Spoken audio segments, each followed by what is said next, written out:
Please like and share the video. Welcome to the class, one and all. Wherever in the world you are and you are hearing my voice, I want to say a pleasant good night to you all. Welcome to Jamaica, a topic where we bring you the hottest and latest news happening in and around Jamaica. As you come in at the class, please hit the like button. As you come in at the class, please hit the like button. All right, student? As you come in at the class, please hit the like button. We have a whole heap to talk about tonight. Like and share the live for my students. Like and share the live.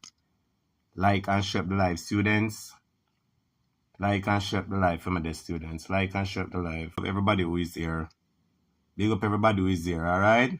We could get some music and start the class. There is a race that I must run, and the victory to be won. Like and share the live, students. Anybody can identify with me this evening. Like and share the live. So give me power. Yes.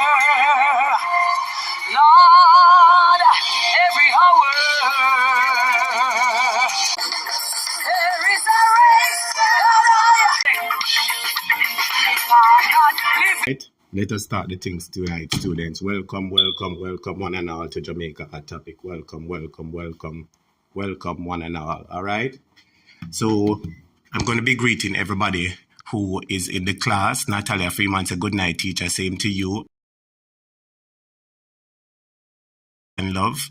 Andrea, once a pleasant Sunday to everyone. Did you all went to lay Andre at the altar at the top? Oh, Andre, I have a video to play.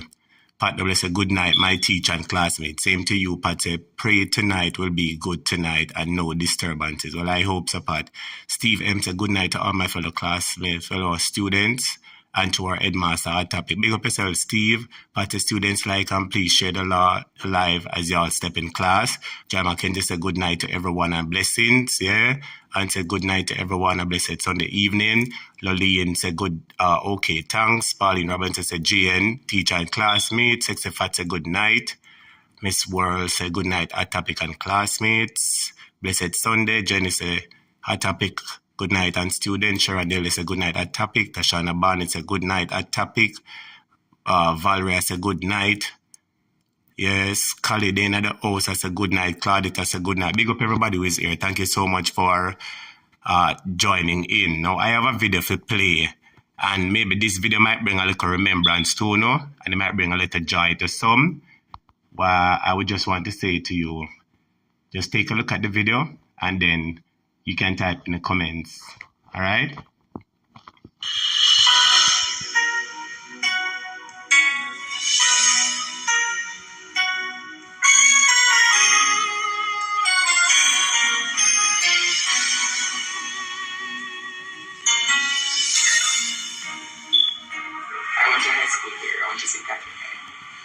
So my heart is with Spanish Town. My armor bearer, she was here some time ago in the hospital, maternity ward. Stacy and Shirley is her name. She made sure to contribute big. On behalf of Spanish Town Hospital, we'd like to thank Premier Kitchen for donating 100 meals to us today. You will enjoy your meal to the max, and I pray that the Lord will continue to give you the strength to continue to do good throughout, not just today, but for a lifetime. Blessing. Yes, my viewers and subscribers, so that was a video from our own teacher, Andre Stevens, and I just wanted to bring him up, to show you that we all know Andre is a good person. So I just want to remind you, say all when Andre have him kitchen, Andre feed the people in a Spanish Town hospital. I'm going to play back the video again and send up some love. If you like what, go and send up some love and send up some prayer in the comments, all right? Send up some love sign and send up some prayer sign in the comments, all right? If you like the video, I'm going to play it back again, send up some love sign and send up little, wait in the video. Let me play it back again. All who love and rate the teacher, send up little love sign and little prayer sign in the class, man. Let's watch it again, all right?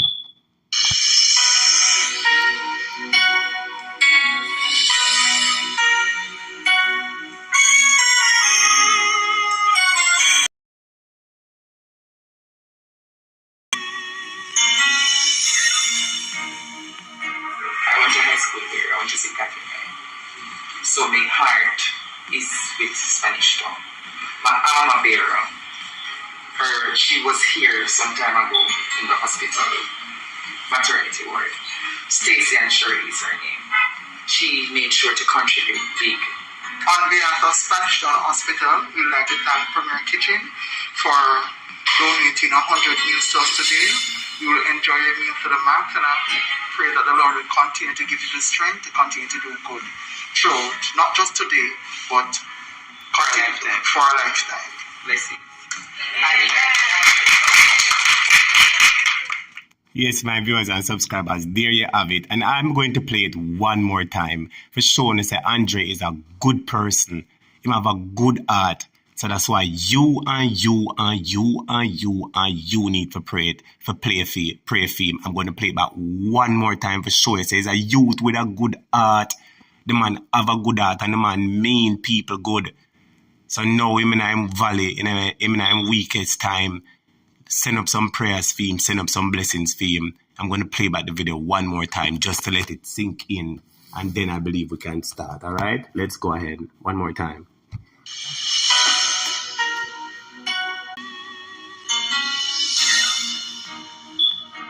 I went to high school here. I went to St. Catherine.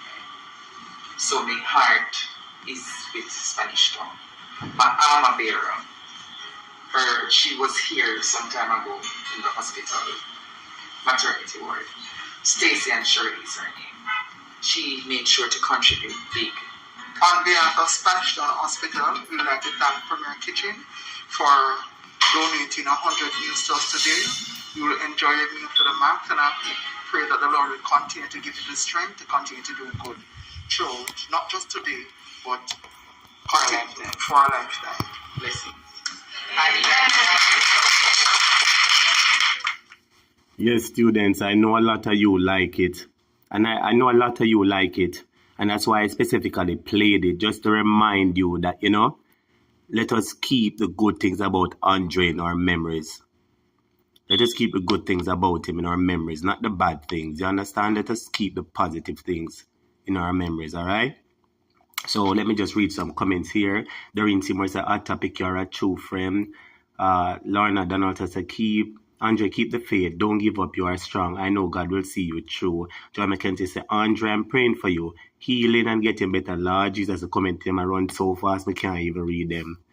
The comments are running so fast, students, I can't even read the comments. Hold on a second. The comments are run so fast. Lord, I know I like the video, students. I know I like the video. I know I like the video. I know I like the video. Big up to yourself. Claudette said, to God be the glory, great things he has done. Andre's enemy shall be his footstool. Jason, blessing our topic and everyone. Same to you. Fatima said, happy Sunday, our topic and classmates. Same to you. Karen Bingham said, big up yourself. Delroy Dale is a JLP must go now. Olive Jagai said, good night. Our topic, blessings. Karina said, love. Carlisle Banks said, good night, teacher and classmates. Patricia Carr said, good night, our topic. I'm in class. Big up everyone from London. Big up to London Massive. Elaine Ben said, good night, everyone. Yoshiba said, good night, our topic. Blessings to everyone. Guy said, hi, good night, teacher. Fatima said, okay. Delmay said, blessings, our topic. Joining from Brooklyn, New York. Big up Brooklyn, New York in the house. Carlisle Banks said, big nose, Andrew for resign. Olive said, give me power, Lord. My power to run this race. Rosalind Phillips said, good night.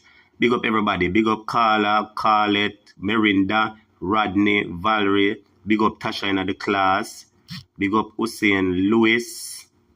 Yes, Hussein Lewis. Big up Miss Reed in the class. Shelley and Stephen, Carlisle Banks. Nadelicious, a good night from Essex, London. Big up Sonia, Evelyn Wood, Patrick Woodstock. Ruth Lynn said, good night, our topic and everyone. Big up on yourself, students. Big up on yourself, all right? So we have a whole heap of things that we are going to discuss in the class tonight. Because I realize that people are asking for Greg Christie to step aside. And, it begs me to wonder, why is it that people want this man to step aside? He shows for a moment that where integrity is concerned, that he has integrity. But for some reason, I see a lot of people asking that he should resign. And I don't know why. So that is what I want to talk to you about tonight. And that is what I would like to discuss. Yes, man, yes. And that is what I would want to discuss tonight. All right? Yes, that is what I would want to discuss, my viewers and subscribers, all right? So let me just go right ahead and play this. And you listen and tell me exactly what you think about it, all right? Hold on a second there.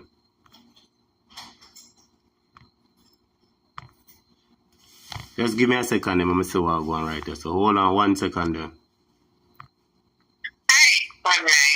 Oh, it's not that one. Give me a second there. I'm finding it, man. Just give me a second there. Yes, which part? Yeah, man. This is it. This is it when Andre did a talk to the man, and the man give such man a name, and this is the name where such man get. So this is which part we're going to talk about it from tonight, all right? Let's go directly into it. Listen for yourself now. Listen. Yes, which part you from? St. Ann, me a call from a Bamboo. Bamboo St. Ann. Yes, man. Man, I tell you something. Jamaican give us home them and look, and see that Mr. Houdini is playing tricks on them. Who name Houdini? Mr. The whole the ladies man they want to hurt you right now. And the Holness. Where you call him Houdini? Yes, man, Mr. Houdini. So how you get him to call him Houdini now? No, sir. Yeah. Just go upon your YouTube and type in Mr. Houdini and you see all the tricks them when he play. This man named Houdini. I play tricks on people. So you say him name Houdini? Yes, man, Mr. Houdini that. Because when you take a second, taxpayers they come pay 15 million per month to who we don't know. After they know all about those money, then they turn it on taxpayers. Mr. Houdini that man. Why a little ladies man never walk the face of the earth, yeah? Yes, man. But, you know, in time I come very fast. Yes, very fast in time I come. You know I'm the God big with them kind of thing. You do me a face with it, man. You know, you tell people the most atrocious lie. And then it him have a pay daily film condemnation, you know. He have to pay. You know, he must confess and he will confess. Yes, because the good book said that the lie is the abomination in the sight of God. And he did several times. No, sir. Several times this person. So yes, that was an excerpt there when Andre Stevenson was talking to a man with calling in program. And when the man calling in program, the man attack the things, the man, as you can listen, that man is a big man. Big man in him age. And the man attack, I say from him born, this man is the most liar this man him ever seen in him life. That's why him get the name Mr. Houdini. Because if you Google Mr. Houdini, Houdini is a man who play tricks, don't? And the current leader we have is a dictator. And a peer tricks him a play because everybody has suffer. Everybody has suffer left, right, and center. Left, right, and center people are suffering. And we don't see the benefit. We don't see the benefit of it. And currently, everything we are seeing is just cards playing left, right, and center, left, right, and center. I saw we see one card player, so we see a next card player. So we see one card player, so we see a next card player. But a lot of people have been taking a look at it and realize them people here play jokes with the man. Them people here play jokes with it. Them realize Greg Christie has been doing such a good job, don't? So the question we make ask you tonight, why is it that them are asking him resign? Why is it that them are asking? Why is it that them are asking him resign? Yeah, Vernon, me realize we made an error a while ago, Vernon. Nobody rub me up, Vernon. Wall up, Vernon. Nobody cuss me, Vernon. But the question we may ask now, why is it? It's obvious that them people don't have integrity, because guess what? If you have a man who stand up for integrity and a man that do the right thing, to make sure I say, yeah, them people will come make a bag of promises to the people and promise that, oh, them are going to help them and them are going to help them and them are going to help them. And at the end of the day, nobody now get help. We hear say unemployment at the lowest and everybody still about say things rough on them. You have some people sitting on a job, but you have other people out there who have tried them best. And no matter how them try them best, them still can't make two ends meet. So this is the question we make ask now, because people are saying, yo, Greg Christie for resign. But me asking the question, who for resign? Greg Christie is a man who fight and stand up for integrity. And it's obvious that them people in no integrity. So the question I'm asking, who is it that for resign? That's the question we may ask, who is it for resign? That's the question we're going to discuss tonight, Who is it for resign? Because I'm going to play back something and show you something. And then we want to be the judge and tell me who really think for resign. Because right now, me can't understand it. I want to think for a moment, right? You are on a country and a man in charge of integrity, don't? And you have a problem with the man. Why them have a problem with the man? Why them would have a problem with the man? I'm going to show you from beginning. So them not have no integrity, my viewers and subscribers. Hold on, them my viewers and subscribers. I'm going to show you from beginning again, Enough people did see it already, But you see, in case you never remember, I'm going to remind you again. Say, uno I go look, me not go say nothing, Uno I go look, when uno look, uno I go be the judge and tell me what you think, cause we don't want nobody say we are jump to no conclusion and we are jump to nothing at all. So I'm going to show you something. I will show you more. Uno take a look and tell me exactly what uno think about this. Alright? Take a look at this.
Hold on, my viewers and subscribers. So right, this is what I want to say. This is basically what me have shown from the beginning. Right, so him saying born in our one bedroom. No for to hear it already. No for to hear it already, but at the end of the day, some people never hear it yet. Yeah, but despite Dr. Jermaine Garden still a do what him do. Dr. Jermaine Garden still a do what him do, and that's what I want to bring about tonight, because somebody sent me a message, a couple of people talk to me, and ask about the petition that is going around. I'm not sure if you are aware about the petition that is going around, but that is exactly what we are going to discuss tonight, because the petition is asking for Mr. Houdini, Mr. Pumplex, Mr. Brogard for resign. That is what exactly what it is asking. That's exactly what it is asking.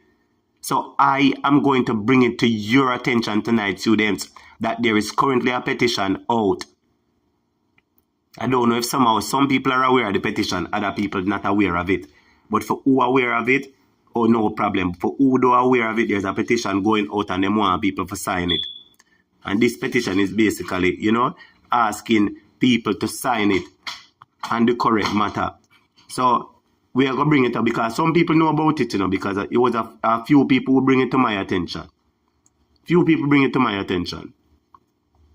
And when they bring it to my attention, I look at it for quite some time. Yes, man, Natalia said 2-time in ban. Easy, Natalia said 2-time in ban. But I say when they bring it to my attention, I say, as usual, I would have to just share it with you guys so you guys can take a look at it and see exactly what I want. Merinda said I signed and share. Well, good for you, Merinda. I like that. Claudia White said them, what? Them have some of the nastiest set of people in the parliament and them for resign. Who are they to tell people to resign? Lorraine said I signed my petition today. Well, big up yourself, Lorraine. Shirley Bogler said good night. Laris said good night, everyone. Who signed it? Let me see what I want. Who signed it? Let me see what I want.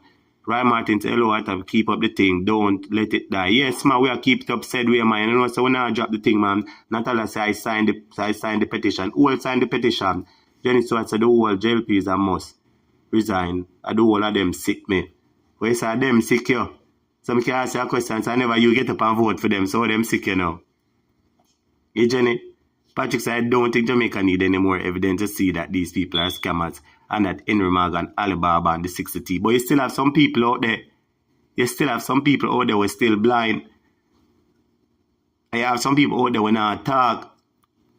But some people are talk and some people not talk. It's left up to everybody who for talk or who don't talk. If it bother you, you can sit down and don't say nothing at all.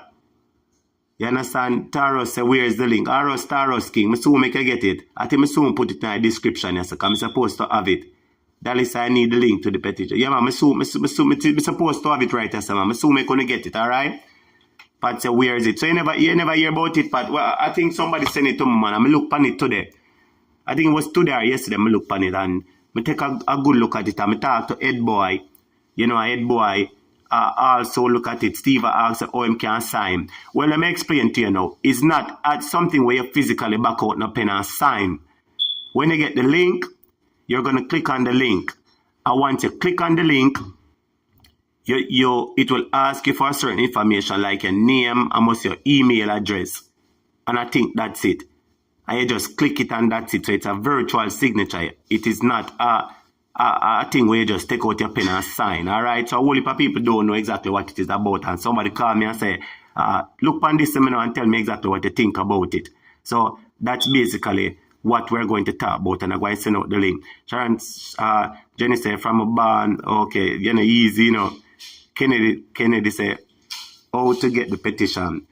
And I say, we have it, man. I think whosoever have the link, one of them can send it. I'm supposed to have it, man. I'm supposed to have it.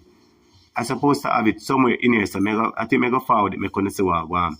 Claudette, I need to sign too. The answer, I see the petition. Okay, well, for who no see it and for who no see it, we are going to get it too, all right? So now watch the face, we are going to go. But at the end of the day, tonight, name show and tell. Remember, we are going to show you because, you know, a Greg Christie themselves for cut, you know. They must say Greg Christie for cut.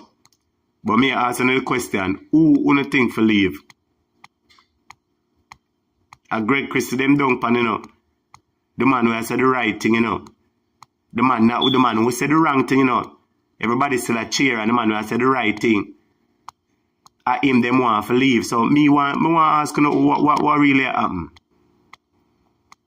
Cause it seems like so there's so much more this. What really other man that them want? I would the video with Mr. The whole on them, man. Mr. Man said something about it. Hold on them on my viewers and so let me see if I can find it for you, man. Just hold on a second there. Just hold on them. Just like and share said we. Like and share said them find it right there, so. Cause I rush me up rush for telling us, you know, no matter what go on, me have to go to in the night. No, me should have it ready, but sometimes this thing hack up and I don't want too much thing load, and when it load it start play and stick.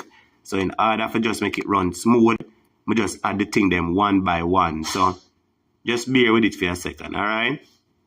Bear with it for a second. I wish where the video them on. Alright, this is the video. Yes, man. When you hear what go on here now, hold on this. The video, yeah. Yes, man. Look what go on here now. And I want you to tell me, say, if you don't realize, say, a 3-card business. Testing, 1, 2, 3. I think you realize what go on a while ago. I think you realize what go on a while ago, but we're there back again, alright? We're there back again. Like and share it, said we are watch what go on now. I'm going to play the video for now. I want to take a listen and take a look because tonight name was show and tell. Alright? Remember I said tonight name show and tell. Alright? Look what go on now. Look what go on now. Listen. I have been paying close attention and have observed certain commentary in the public, and then immediately after that, a dastardly act where the parking lot of a radio station was shut up. We look at these things with grave concern, and I've asked the Commissioner of Police to thoroughly investigate this matter. It cannot be that in Jamaica today that there could be any violent attack on our press. that is not to be tolerated in any way. No political party should be associated with that. And that is why I've not only spoken internally to my members, but we have also started the process of reviewing our social media policy to ensure that what we put out is wholesome and edifying. We can't be contributing to the dumbing down of the society by putting out lies and nonsense to people. Whatever content that the Jamaica Labour Party puts out must be something, I like how you say, that is fully bright, that is raising the standard and understanding and education and intelligence. That is what the Jamaica Labour Party must do. So anybody believe any lie this a while ago? Anybody believe any lie we tell a while ago? Anybody say any lie we tell a while ago? Oh, this and them and my viewers and subscribers, I am just showing you. But just a show you, just a show you so you can see for yourself exactly what really are going on.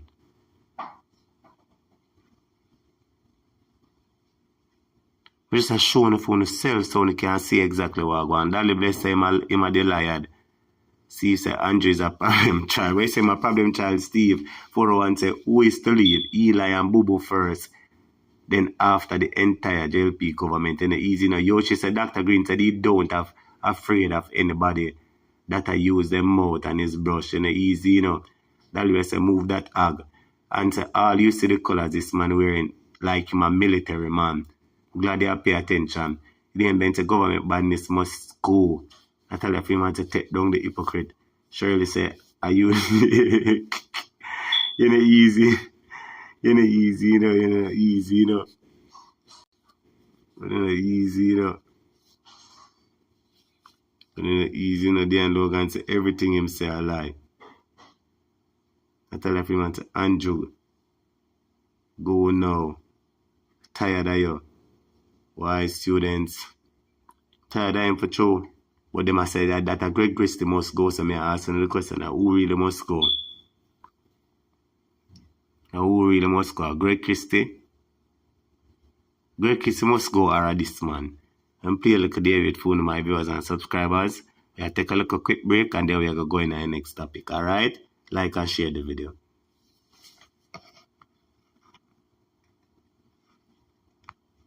David was one of the greatest musicians. And I hear this musician playing. Give God glory, musician. Tell them, play a little David. Play a little David. Play me David. Play a little David. Yes, play me David. Play a little David. Yes, play me David. Play a little David. We say roll, Jordan. We say roll, Jordan, roll. My God. Church of God this evening. God is good. Yes, God is good. God, for I want to go to heaven when I die. We go here when Jordan. Oh no, me have to do that when you roll. Me want here when you roll. Me have to do that when you roll. Me want here when you roll. Me have to do that when you roll. Me want here when you roll. Alright, yes, man. David was one of the greatest musicians. And I hear this musician playing. Give God glory, musician. Tell them, play a little David. Play a little David. Play me David. Play a little David. Yes, play me David.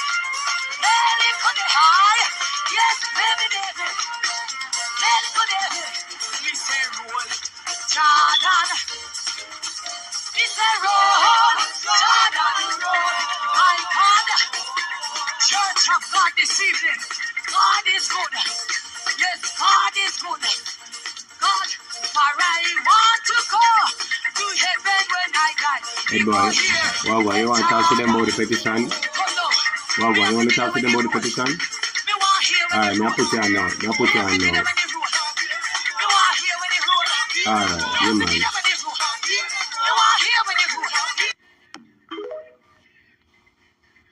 Alright, yes people, like and share the live, alright? So we're gonna talk about the petition now, alright?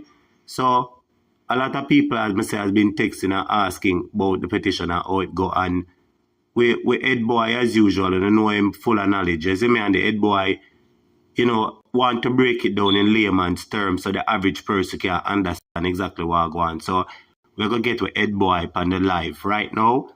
I'm now gonna listen exactly what he must say, alright? So take a listen and hear the head boy talk. Hold on there.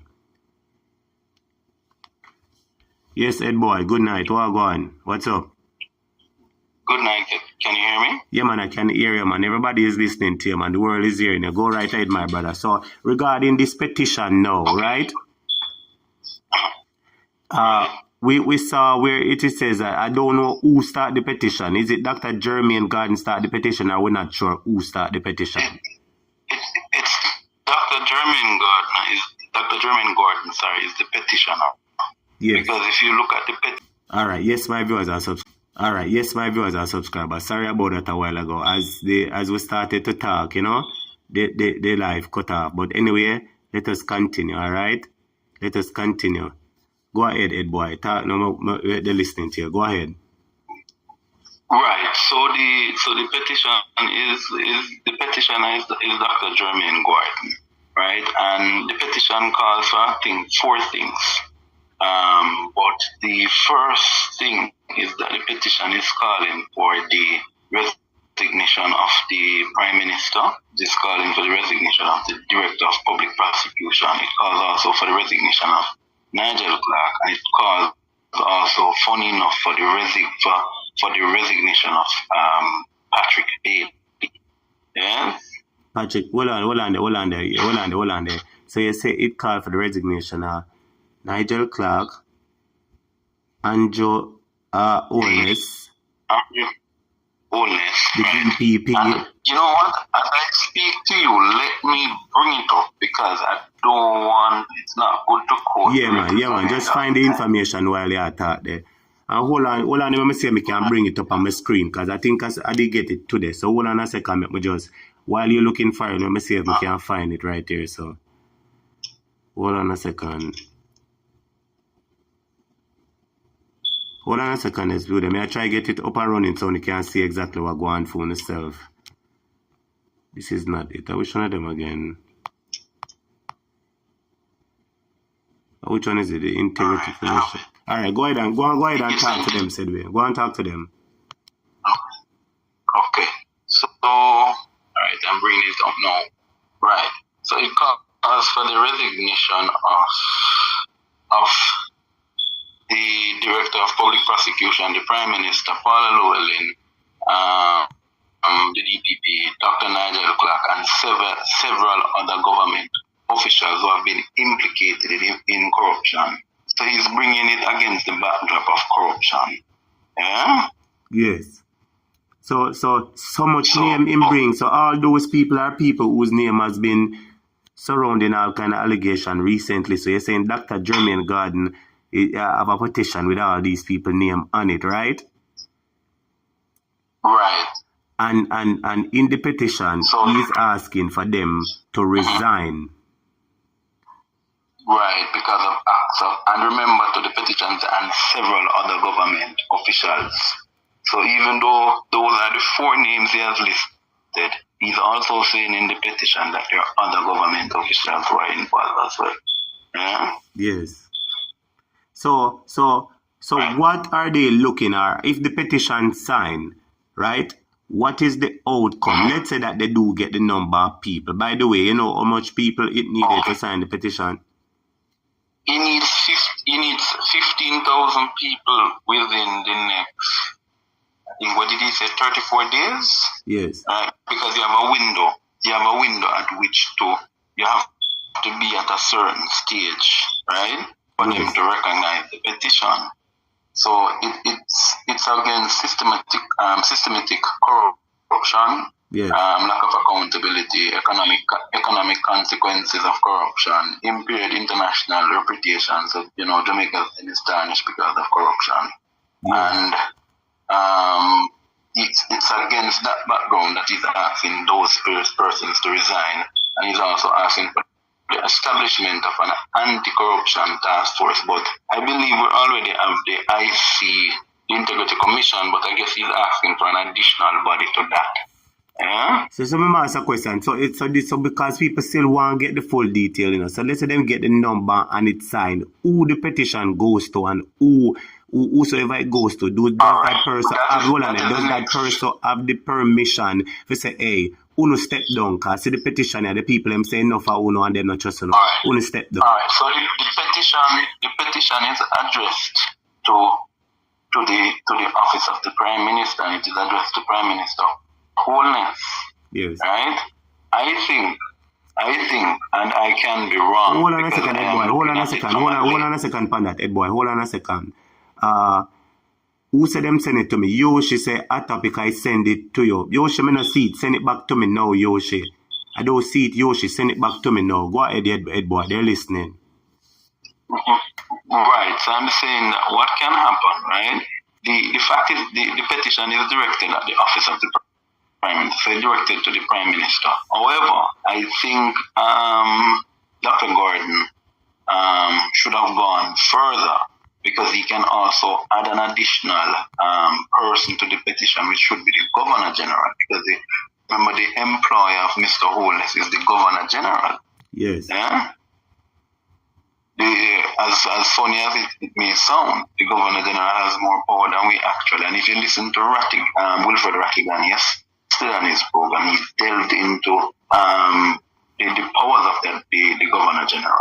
So I think that the Governor General ought to have been included in it, because look why I say so. If you bring a petition to the Prime Minister, accusing him and other members of corruption, they will merely just out of courtesy receive the petition, yes, but they will do nothing with it.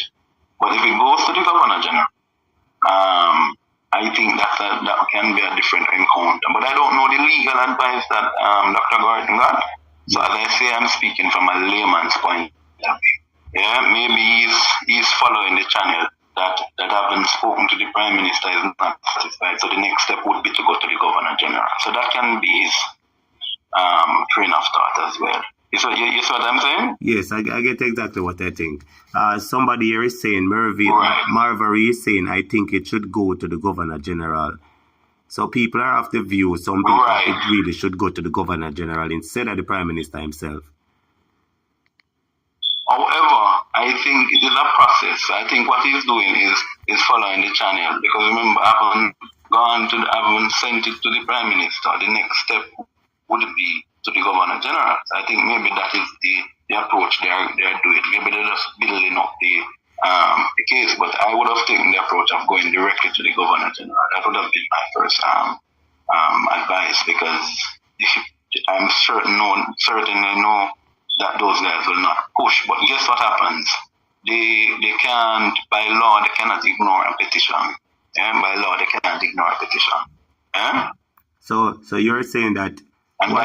So hold on. So you're saying that once the number is at 10, is how much thousand them want? 15,000? It must be 34 days. 15,000, right. Yeah, them say 15,000 34 days. So let's say that them get the 15,000. So whosoever get the petition, them can't ignore the petition. So let's say that it is addressed to the Prime Minister. You can't ignore it. Yeah. Right. Yeah, so you're saying that it's alleged to the Prime Minister. Once it is alleged to the Prime Minister, right? The other question that I'm going to ask is, once he gets a petition, what will he do with it, or what is he supposed to do with it? Well, that is determined by him whether or not he will take actions against the person who have been listed in the petition. But hold on, but his name is against himself. But that is that was where I want to bring it to, because his name is also on the petition. So may I answer the question? If his name is on the petition and the petition come to him Do you think that he's gonna act against himself? That is a question. No, but let me tell you, I don't want to overread into what Dr. Gordon is doing, because let me tell you why. There is a process. Yes. And remember that if, for example, if you're writing to a ministry, a government department, you can't write directly to the minister yet, you have to write to the permanent secretary first. And then if you're not satisfied with the response on the piece, you go to the minister. Yeah? Yes. So there is a procedure. I believe what Dr. Gordon is doing is bringing it to the Prime Minister, because remember, you would have done, the next step would be to the Governor General. So it's like, I think he does not want to skip the process, because remember, it's a channel of authority, Yes, it's a chain of authority. So you go to the Prime Minister first, and if you know, they don't need to go to the Governor General then. You go to the Governor General. So it might sound, so I will just encourage people to sign it and let us see where it proceeds. But I know that attaining 15,000 people agreeing, signing to a paper saying this government is corrupt, we are aware of the corruption, and we want changes to happen. It is very impactful. And remember that signature can have great impact on what happens in terms of the government. Because remember now that it will be said that 15,000 Jamaicans, women abroad, believe that their government is corrupt. So let me answer the question. So even people from abroad are able to participate in it? Yes. Once you remember, that the petition is for Jamaicans that they live in the diaspora. If you have all right or you live in Jamaica, you have all right to sign the petition. But it would be very good to see if most of the 15,000 could come from those who are living in Jamaica. Yeah? Yes. So some awareness, some level of awareness need to be brought about this. The people in Jamaica especially need to sign this online petition. Right. So do you think that, based on with your ears on the ground, do you think that because you were aware of the petition when I first spoke to you about it, right? Yes, I was. So based on your understanding, do you think that it is getting a lot of attention? Do you think that it is getting a support? Can anybody confirm what is the current status of the petition now in terms of the numbers? Well, I think that those questions will be better directed to Dr. Gordon, but I think on the system, yes, it does show you how many persons would have signed on so far, because I think it's an electronic signature thing, and it also captures the amount of persons. So I think the number should be there. Should be visible, yes. But I heard Dr. Gordon stating it to Jeffrey Tavares. So I think same way I heard other persons would have heard as well. And so I think what maybe needs to happen is more persons need to share it on their platform. But as you talk about platform, what about the major platform? And I don't want to put you on the spot, Ed boy. If you don't want to answer, you don't answer, right? But what about the major media houses, the TV station, them? Why is it that we don't see or hear about this petition and the major TV stations, them, that everybody... Remember, these people will not, if it was a petition to save some crocodiles, or to save something that had to do with nature, maybe you will get the traction. Because remember, the media responds to what they can benefit from, what they see will boost them. They have the view that maybe for business-wise, anything that has to do with the government, they will never take on. And you realize that. Yeah. There are very few media houses now in Jamaica and the frontline media that actually plays information or does anything that will offend the government or that would call truth. That would cause truth to be spoken to power. There are very few persons who do that. And so the media, I don't even want to stray from that point, because if you look at what is happening with Greg Christie, and I know you started out in that way, and I don't want to run either foot. The Greg Christie matter is a serious matter, and why it is a serious matter is because it is something that you see the apparent media bias. Greg Christie did nothing wrong. He said nothing wrong. When a fellow colleague of yours, the man's colleague was shot, this is somebody who works with. Greg Christie is the director and the executive director of the Integrity Commission, right? So this is his colleague. This is somebody who works under him. Obviously, the man's mood, the man's feeling was at a different place. So when the question was asked to him, what do you have to say about the shooting? He said, ask the government. And he was right in asking, because it was a couple of weeks before that, Eval Hamilton attack named Mr. Evans as a person. But that was a line. Not even going that far, not even going that far. I'd like to shed some light on something, because I believe people is taking this man's comment out of context. When they interviewed Mr. Christian, they asked him about it. He said, ask the government, right? Now let me ask you a question. If a situation like that happened, you understand, where where somebody or a top director, whosoever it was from the integrity, was attacked, in such a brazen way according to them, the government would have forehand knowledge of everything in terms of we're saying that even if the police have a call or the commissioner have a call and say, boy, Prime Minister, say this is the situation regarding that. So when the man made mention, it is the interpretation. Because just like when Nigel Clark jump up and say, just give me a second. Just like when Nigel Clark jump up and say, when him the talk, say, Master Mark. And it was left up to interpretation, though, because people could have said, it mean this, don't, and him could have said, it mean that, don't.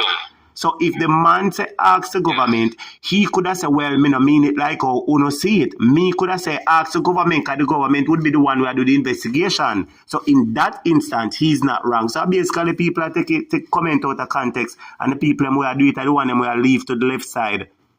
Go ahead, Eddie boy. But you know what the issue is? You must remember that Greg Christie's character and Greg Christie's integrity is beyond question. But these guys have a deep-seated hatred against Greg Christie for a long time. Remember, both PNP and JLP have always been Greg Christie. He does not pick any side. When he was doing his work, it didn't matter who you were going to get investigated. He was going to publish his report, and he could care less what you want to say. Yeah. So this is a champion of integrity. So the point is that they want to make a mountain out of a molehill, which is out of a anthill, which is not necessary at this time, because he did nothing wrong. He said nothing wrong. The man is grieving, and I think too, it was also very inappropriate for the media at that time, having seen what happened to the man's colleague, to have asked a question. I would not have bother ask him a question. I'd have just access off camera. But you see, because this rush for the media to get sensationalism, and that's the same thing they used to do to Portia. They used to catch Portia when Portia was off guard. So when Portia was, for example, somebody provoked her, and she would go to Crossroad and say, don't draw me tongue. Yeah? And then they portrayed her as being this person. So the media can do what they want to do. They can be a spin doctor and turn it whatever way they want. Yeah. So that is why the media, of the day. You must remember, go ahead. Go ahead. You must remember that Holness is a baby of the media, meaning he's a media baby, right? And they created him. Remember, when nobody saw Holness as no possible replacement. In 2010 and 2011, the media was running a lot of different things. Every minute they were interviewing Brogard. Yeah. So they created him. He was touted as the best minister of education, but he never built any school. Yes. Yeah.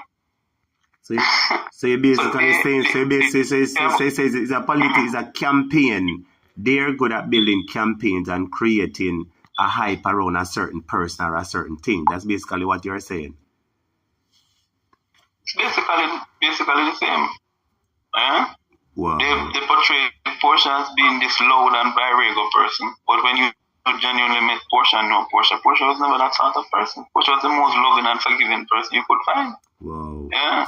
So we know the power of the media. We know the power of the media. But I didn't know if you listened to Waylon from over the weekend and you listen to the issue that is happening with the former speaker and to realize that that case is not going anywhere. Yes. Yeah. So it seems like, as I said to you, the case of the speaker out of the frame. All right, hold on a second. Because, Head boy, hold on. Students, this is the link to the what is it now? Anybody seen it? I just pinned the comment. This is the link. I just posted the comments a while ago. This is the link to sign the petition. See, it says right there, can you help me out by signing this petition? This is the link right there. All you have to do is to click on it or copy and paste it in a Google. All right? So all you have to do is to click. Here it is right here. All you have to do is to click on it or copy and paste it in Google. All right? And then you will be able to get directly onto the petition. But continue, Ed boy. We're listening. Right. And just to hold the point I was saying, and to say again on the petition, now that you have posted it, I want to say well done to Dr. Gard. Because let me tell you why. In Jamaica, oftentimes our approach is we go on the radio, we go on programs like these and we make noise. But when it comes to putting pen to paper, yeah, to complain and to make noise, we don't do that. And so I want to commend Dr. Gordon for this effort. But on to the speaker. Now, the speaker is now a normal citizen. Yeah, she does not have the privileges of parliament anymore, and she does not have the privilege of her political life anymore. And with what I witnessed, right? With what I witnessed, and I will use the super chat, all right? Yes, students, credible information we are present to, all right? Hold on a second, we'll see if we can get by the head boy. I don't know what is happening to the head boy, but apparently it seems as if the head boy went off. But what I want to say to you, students, is that this petition is there, all right? Jenny said, okay, I see the petition. Althea said, Andrew must resign. Mr. Greg did nothing wrong. He was upset because his colleague gets, you know what. I would say the same thing. All right, hold on. Head boy? Yes. Oh, yes, we got disconnected a while ago. I don't know what happened. Go right ahead. As you were talking about the Speaker of the House, go right directly into it. Right, and so it is obvious that they don't want us to talk about it, but let us talk about it nevertheless. So I'm saying that in 1997, an application was made for a Barnett Street property, and those are the documents that is alleged. It is alleged that an application was made by the Speaker for a title for a Barnett Street property, and that's in Montego Bay. Yes. But look here, the application was done in 1997 for the transfer of the title. The person's name that was used, when you look at the death certificate for the individual died in 1995. So how could somebody who died in 1995 be doing a transfer in 1997? So hold on a second. Hold on there.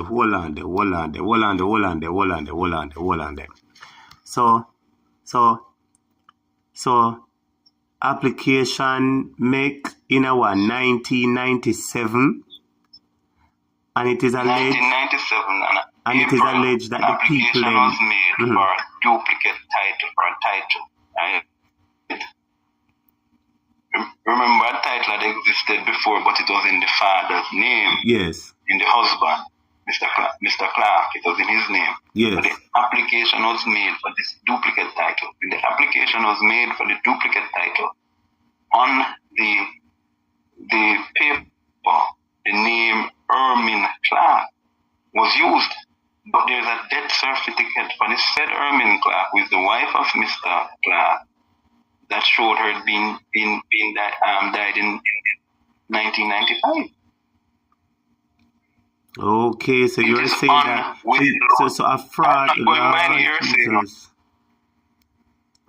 Go ahead, boy. Them a listen to you. Go ahead. Can me just imagine this a bangara.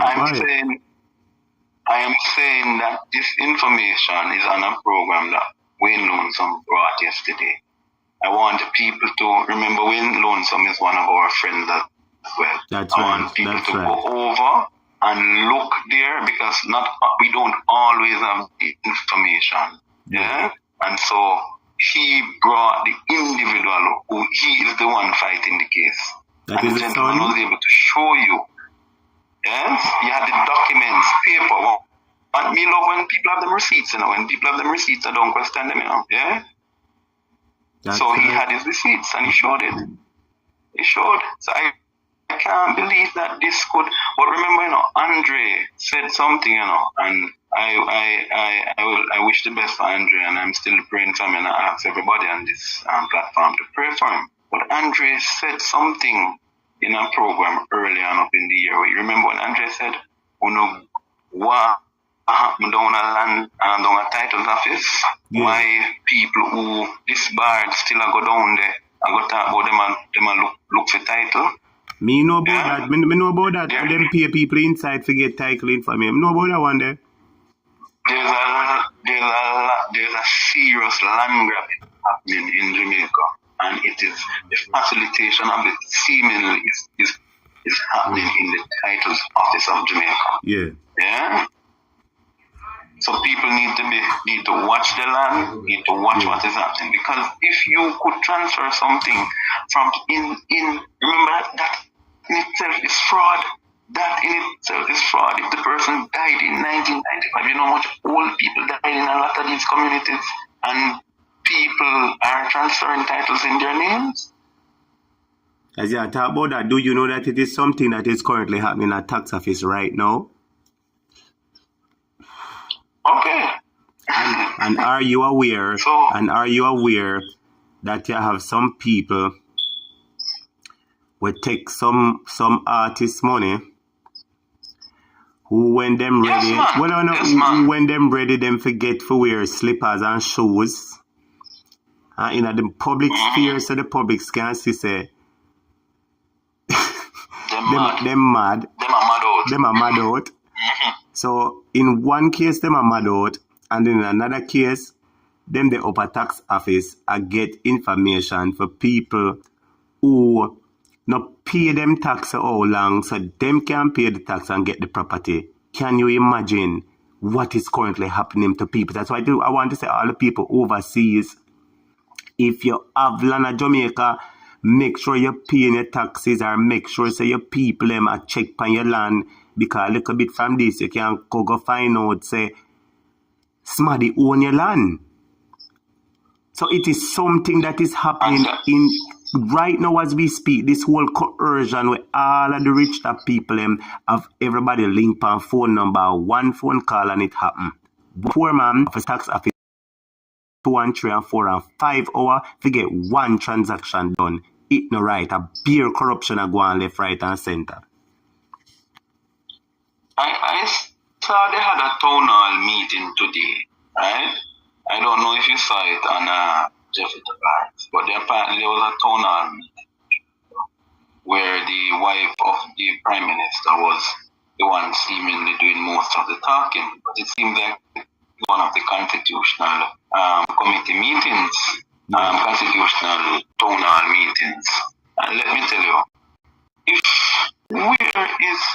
if we can have somebody who has no idea of law, no understanding of law, right? Who has also not just also understanding of law, but somebody who is currently before the court with matters relating to the law. Yeah. And somebody who is who people are suggesting is a part of the 6. There are allegations that they are a part of the 6. They're number 1 and number 2.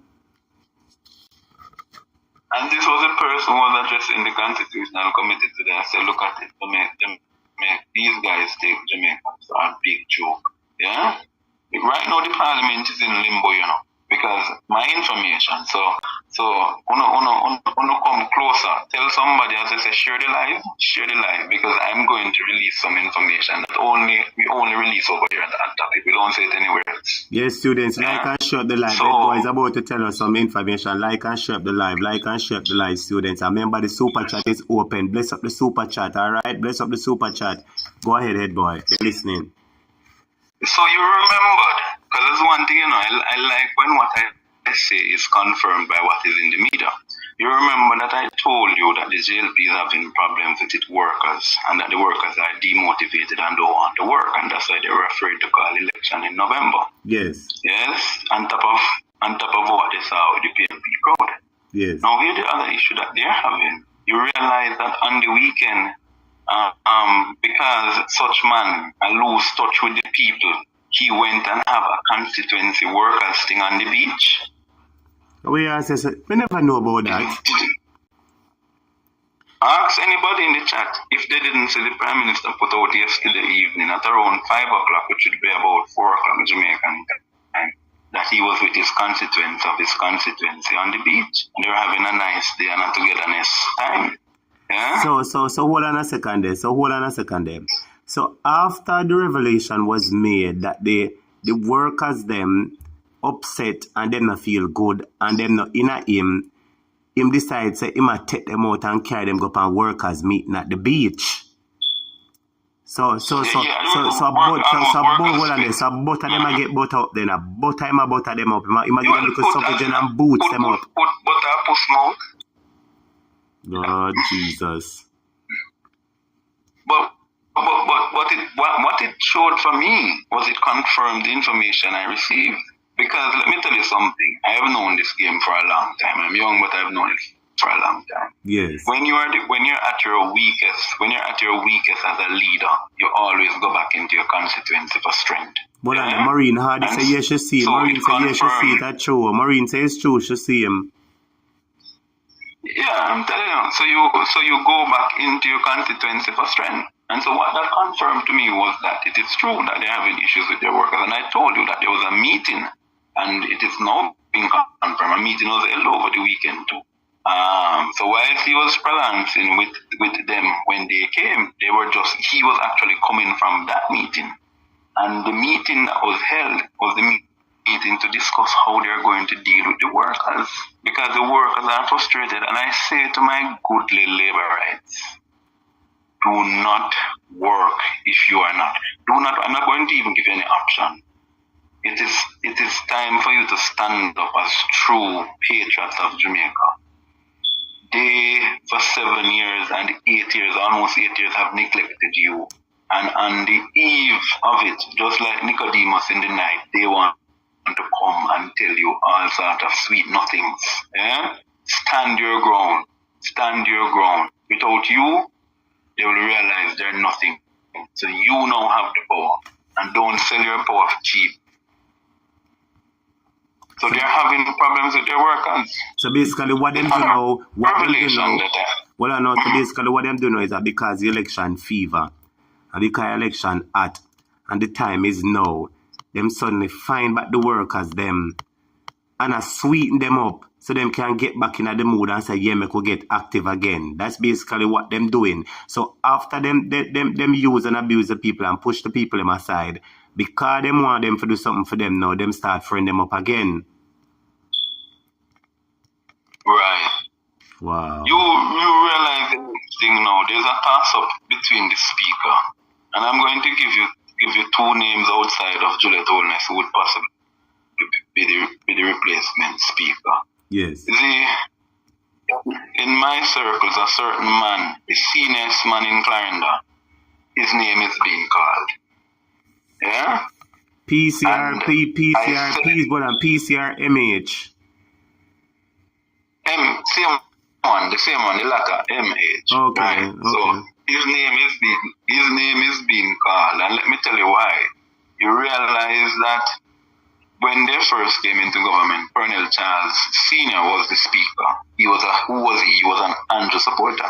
Yes. When the second term around, they gave it to the former speaker who was a Hardly supporter. Yes. So I'm saying the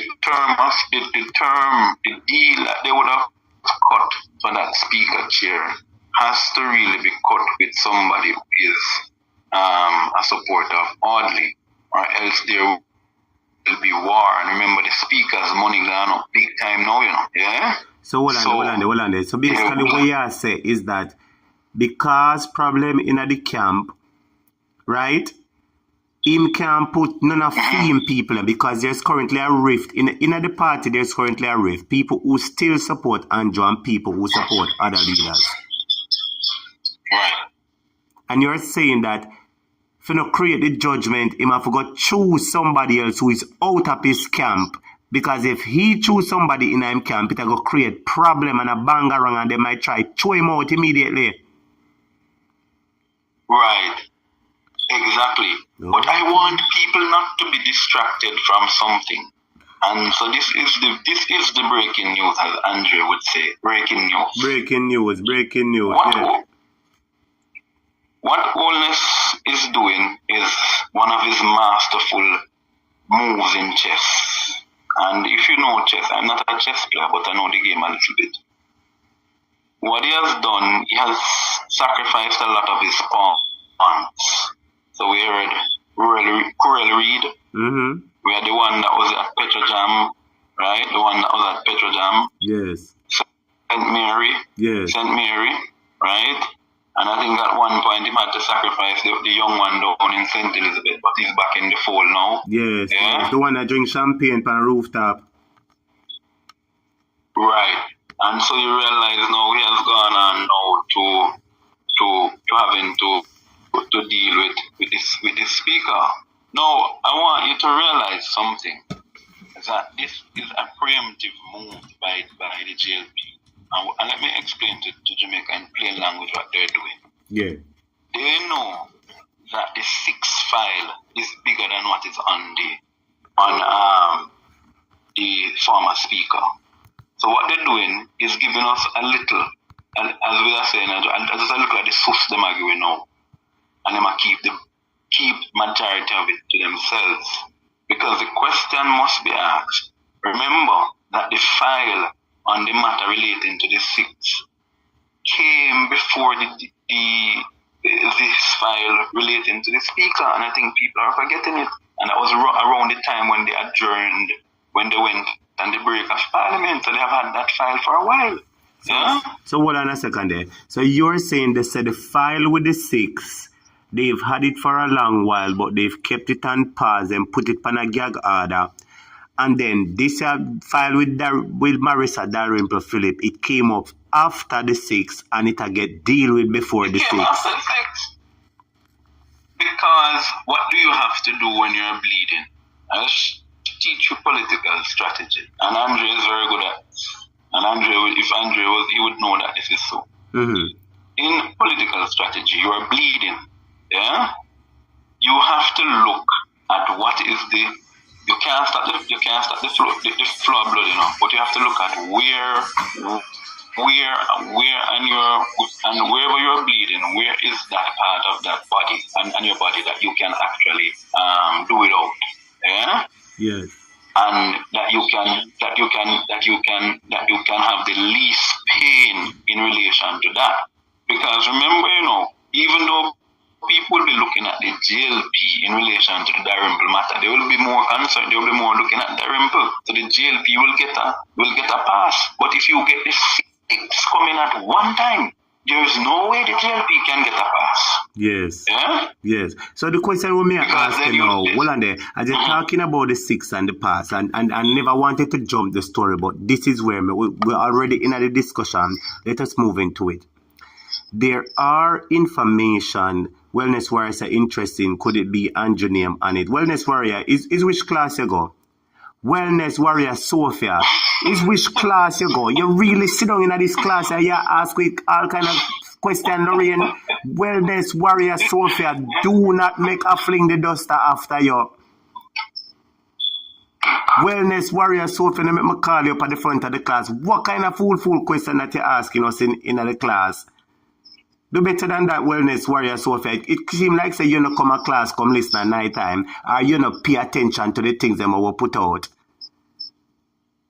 The question back to where me I say now, Ed boy, the question that we're talking about is this now. People are saying that Dalrymple having resigned so quickly and so easily is it puts pressure on others who are under investigation to do the same. But my question to you is that people are saying that the resignation was voluntarily and it was quickly. I agree and I disagree. I agree that the resignation was quickly, but I disagree that it was voluntarily because I have been hearing things under other ground that I hear says the people, such man said to her, say, Madam, take a little walk. Have you heard anything of that? Because me here, a couple people call me and say, teacher, come on, man. I'm disappointed in you, teacher. Yeah, man. I know that, but remember, say other people, remember, say some slow learners in the class, and when me and you talking, my brother, we talk so the students them can hear and understand. Because some people. When I told you, I looked at Dayton Campbell's post, and Dayton Campbell published on his page that this name, that is where his former speaker's name was put under the heading, the bottom of the letter, right? At the foot of the letter, the end note of the letter. Yeah. Her name was not spelled correctly. Her name was not who forgets to spell. And remember, I said, who forgets to spell your name correctly? Because it was obviously that she was forced and that letter was not written by her. So, all right. Which brings to my next question. You remember in the early part when such man, Brother Brogada, take over the government, him ball out say, him have a predated resignation letters? Yeah, right, because Tufton, Arthur Williams, and I think somebody else, and Andrew Franklin were victims of that undated resignation letter. All right. So in this case, could it be also one of those undated resignation letters at play? That is a question I may ask you. Well, if that were the case, you are glad I opened up your eyes to something now. Worm for the country, because then we'd be going back. But this is the real, as a second, the real Brogard, please step forward. But this is the real Brogard. He does not respect the Constitution. And let me tell you, a lot of the persons who are in the JLP, they are lackeys and yes men, because why they are lackeys and yes men, Holness allows them to do the corruption, and then he has the file on them. Andrea tell you how the man operate, you know. Yes. And him call them in when them want to step out of line, and he reminds them, I have the file on you. Because how could you sign an undated resignation letter? How could you ever do it? Nobody could get me to do it. Birds of a feather flock together, and they all hold each other's secret. Once so they move on the glass broke. You have raised an important point. You have raised an important and constitutional lawyers need to look at this. I was thinking about it today before the class. Today before the class, I was meditating, and it came to my mind and came to my spirit that, you know, based on the fact that that letter with our name spelled wrong, who world write a letter and spell their own name wrong? So it brought me back to say, no man, is not she write that letter there? Is somebody else write the letter on behalf of her? So me I say, if somebody else write the letter, who would have such power to write a letter on behalf of her and it not become a crime? And that's what me I look pan, you know. And then I said, but wait to rat it up. In at the beginning, the man never say him have them sign undated resignation letter. So me I wonder say if it's that the card where him draw for Papa now. I wonder if you understand what I mean, my brother. So you made the mention that some constitutional... I totally agree with you. And I say that if this were the case, look at it. The speaker would have been dismissed because of her own very actions. But could this be a scenario now where if an undated resignation letter was used, that we have a similar constitutional problem like what we had in 2013, 2014 when the senators refused to resign. Yeah. So it and is. They took him to court. So it I remember the court ruled. Remember the court ruled on it, And the court ruled in favor of the senators. Yes, that you can issue, but remember, if the court ruled in favor of the senators saying it's illegal for senators, why would it not be illegal for you to use it as member of parliament? So let me answer a question. So at that point in time, when it was used on Christopher Tufton, wasn't Christopher Tufton a member of parliament? No, Christopher Tufton was a member. That Christopher Tufton had lost his seat in 2012 to Hugh Buchanan. Okay. Right? And what happened? Tufton had then gotten the chance to go in the Senate, because remember that Tufton was still a strong man in the party, and so they had to find something for him to do. Yes. So they had put him in the Senate. And you had him, Arthur Williams, and I think the other senator would have been Andre Franklin, if I'm not mistaken. Yeah? It's so happened that the mechanism was kicked in, because I remember these three guys supported Audley Shaw. Yes. So because Mr. Dalrymple supported Audley Shaw, it was automatically activated without any question. So that is why people in that it was quick. Because listen, let me even bring your attention to something why we believe it is so. And students, if you agree with me, tell me. And Ed boy, if you agree with me, tell me. Remember that people were saying that, oh, not now out of this and should now go resign, and not now go come out this and should now go resign as speaker. Yes, students, we had a little breakage in the line, and as you realize, it seems as if every time we're talking the issues and I hit the points them,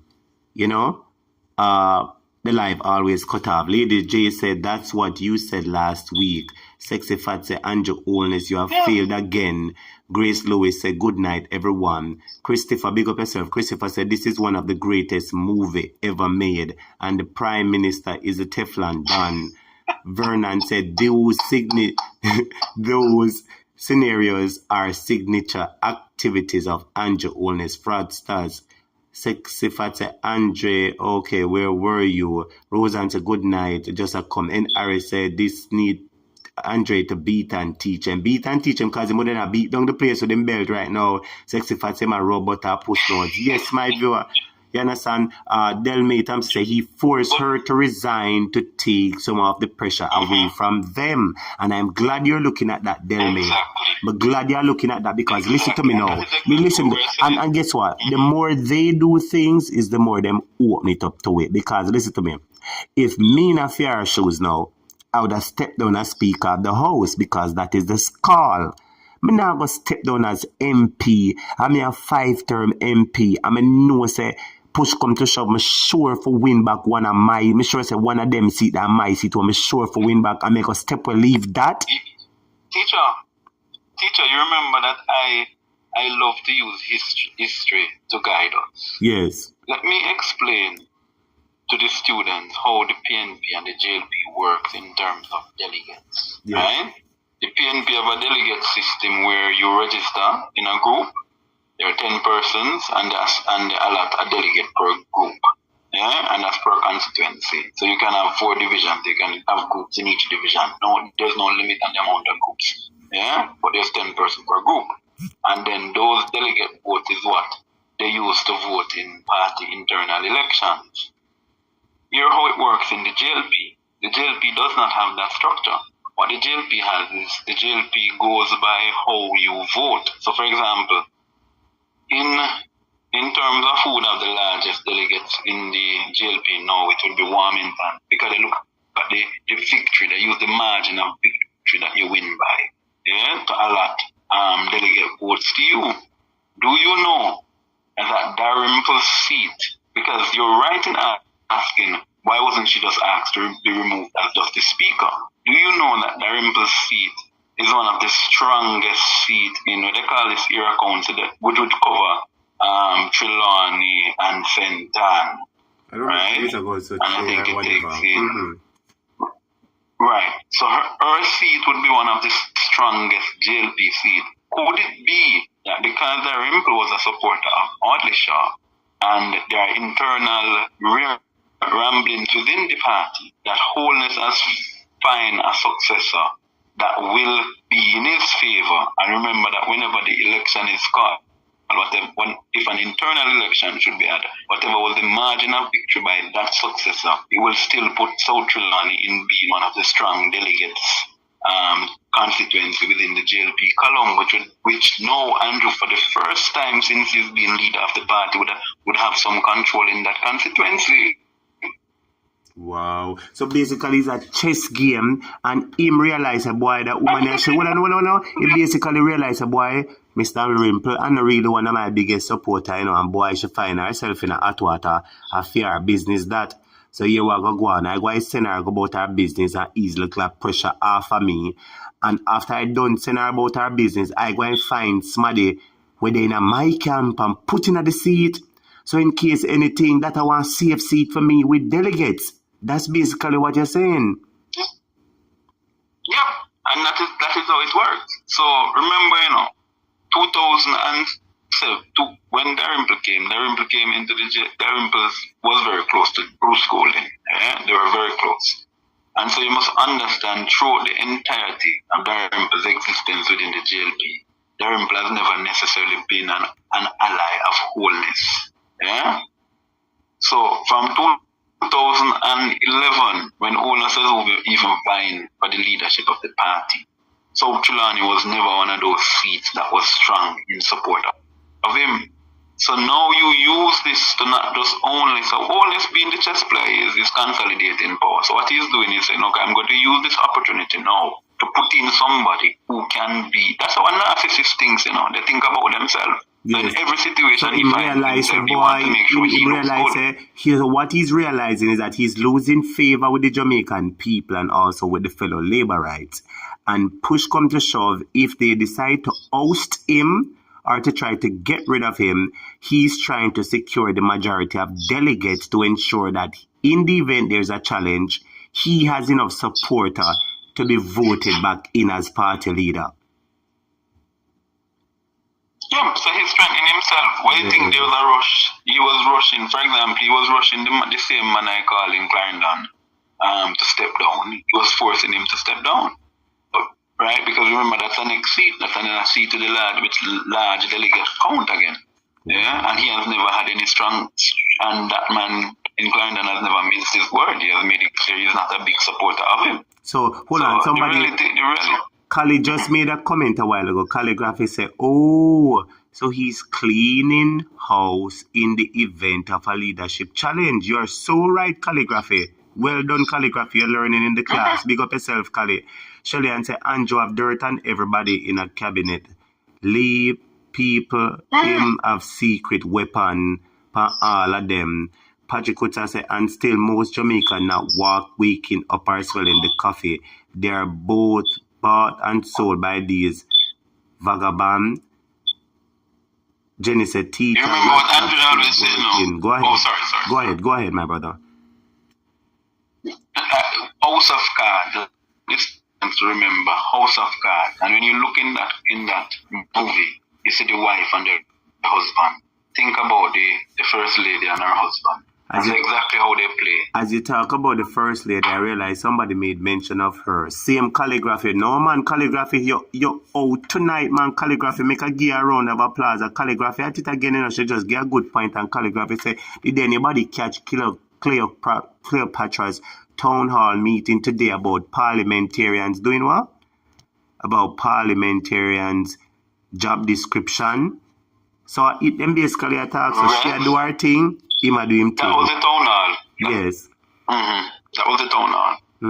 Big up Millicent Spencer at the house. Millicent said, please like and share up the live. Also sign the petition. Students, the petition is there. Please remember to sign the petition. Alright? Please remember to sign the petition. And students, from night I don't see anybody not drop nothing in the super chat. Look how the class nice. I don't see nobody drop nothing in the super chat. Somebody be the first to drop little super chat in the class and bless up the class, man. If you like the class, you like the information that you're getting, touch a super chat and send a little blessing. Anything the Lord touch you with, you have it. If you have it, send it. If you not have it, that's all right. But if you have it and can't send it, send out little blessing at the super chat. But so back to what we're saying now, Ed boy, go right ahead. So in reality, in terms of how we dumped Mr. Rimple, and how he's actually drawing power close to himself. Because let me tell you what you do. What do you do when you're weak? You see, when you're a tyrant or a dictator, there's a thing on Netflix called How to Become a Tyrant. Right? A nice little documentary. And you see, when you're a tyrant or a dictator, when things around you is collapsing, what do? You move those who you think are opposed to you, and you surround yourself with those who you think are loyal to you. So you insulate yourself. Yes. Yes. And that is precisely what he's doing. But Hold on a second. Captain J, big up yourself. Welcome to the class. Captain J says super dry up, Mr. Man. Well, big up yourself, Captain J. I hope it might rain if you are. All right? Bless up yourself and welcome to the class. Thank you so much, Gene, for the super chat. Bless up yourself, Gene. Bless up yourself, Gene. Big up yourself, Captain J, every time. All right? Big up yourself, Gene. Thank you for the super chat. Captain J said, bless up the thing. Yes, bless up the thing for true. Big up yourself, Captain J, every time. Back to what you were saying now, head boy. As you were, please proceed. Hold on there.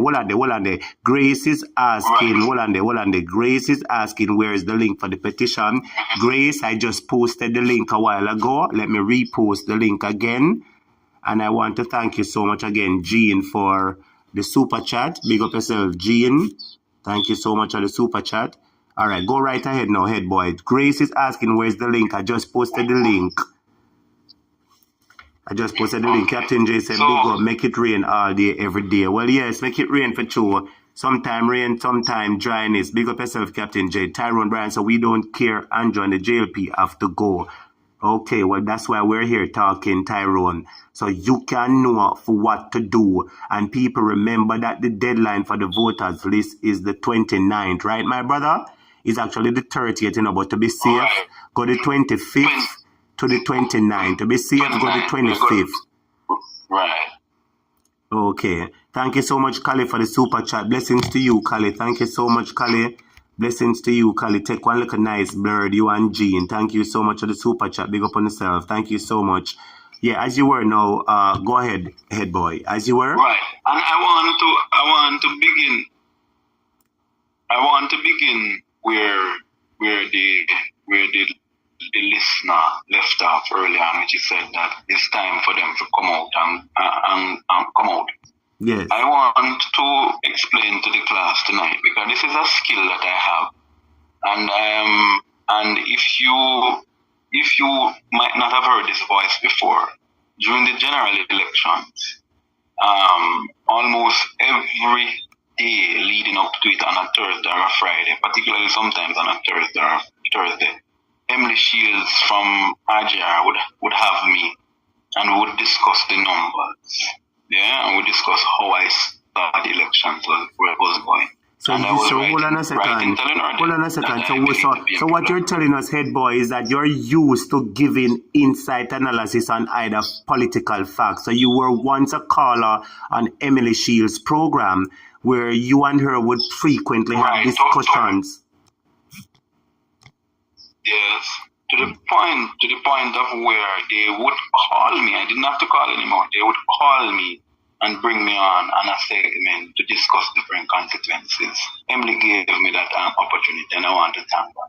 But the point why am I making that point? Yes. To say that what I'm about to say, I am not saying it from a background of inexperience. Yes. And let me interject you while you're at that. And I want to thank you so much for bringing your wealth of knowledge, because when you come here, the students, and really the class goes silent and the students listen to you and they learn a lot. And I, too, learn a lot, and I love having discussions with you. You're in-depth, you're knowledgeable about the topics that you talk, you're able to go as deep as possible, and you're able to give it to them in layman's terms. So we thank you so much for being available to the class to discuss these topical issues. And I just want to tell Tasha M, thank you so much for the super chat, Tasha. Thank you so much for the super chat. Tasha, say a bird, say a plane there. Tasha, make us send like a hot pepper for you, because the topic here at the topic at. Thank you so much for the super chat, Tasha. Go right ahead, Ed boy. You're on the floor again. Okay, so right now. Hold on, the head boy. Hold on. Liz Stewart said, yes, I remember talking to you. I remember you talking to Emily on hotline. So somebody say, yes, they remember you for true on Emily hotline. Big up yourself, head boy. You think global for true, my boss. Go on a road, talk to them.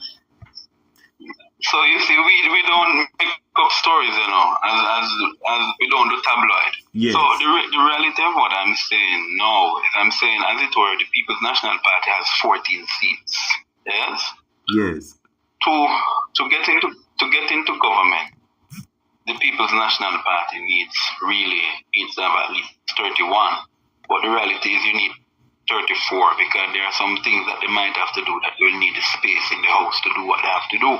Yes. So really and truly, the PNP needs 20 seats.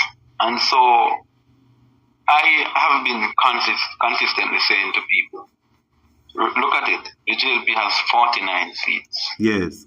In politics, it is easier for you to lose seats than to gain seats. Yes, yeah? My brother, that's right. Right? When we look at some seats that the PNP lost that were PNP seats, right? Let's, for example, look at the parish of Clarendon. Hold on, my brother. Hold on, the students who now get an in-depth analytical, a discussion about the seats and everything. My viewers and subscribers, the class are going to get at now because guess what?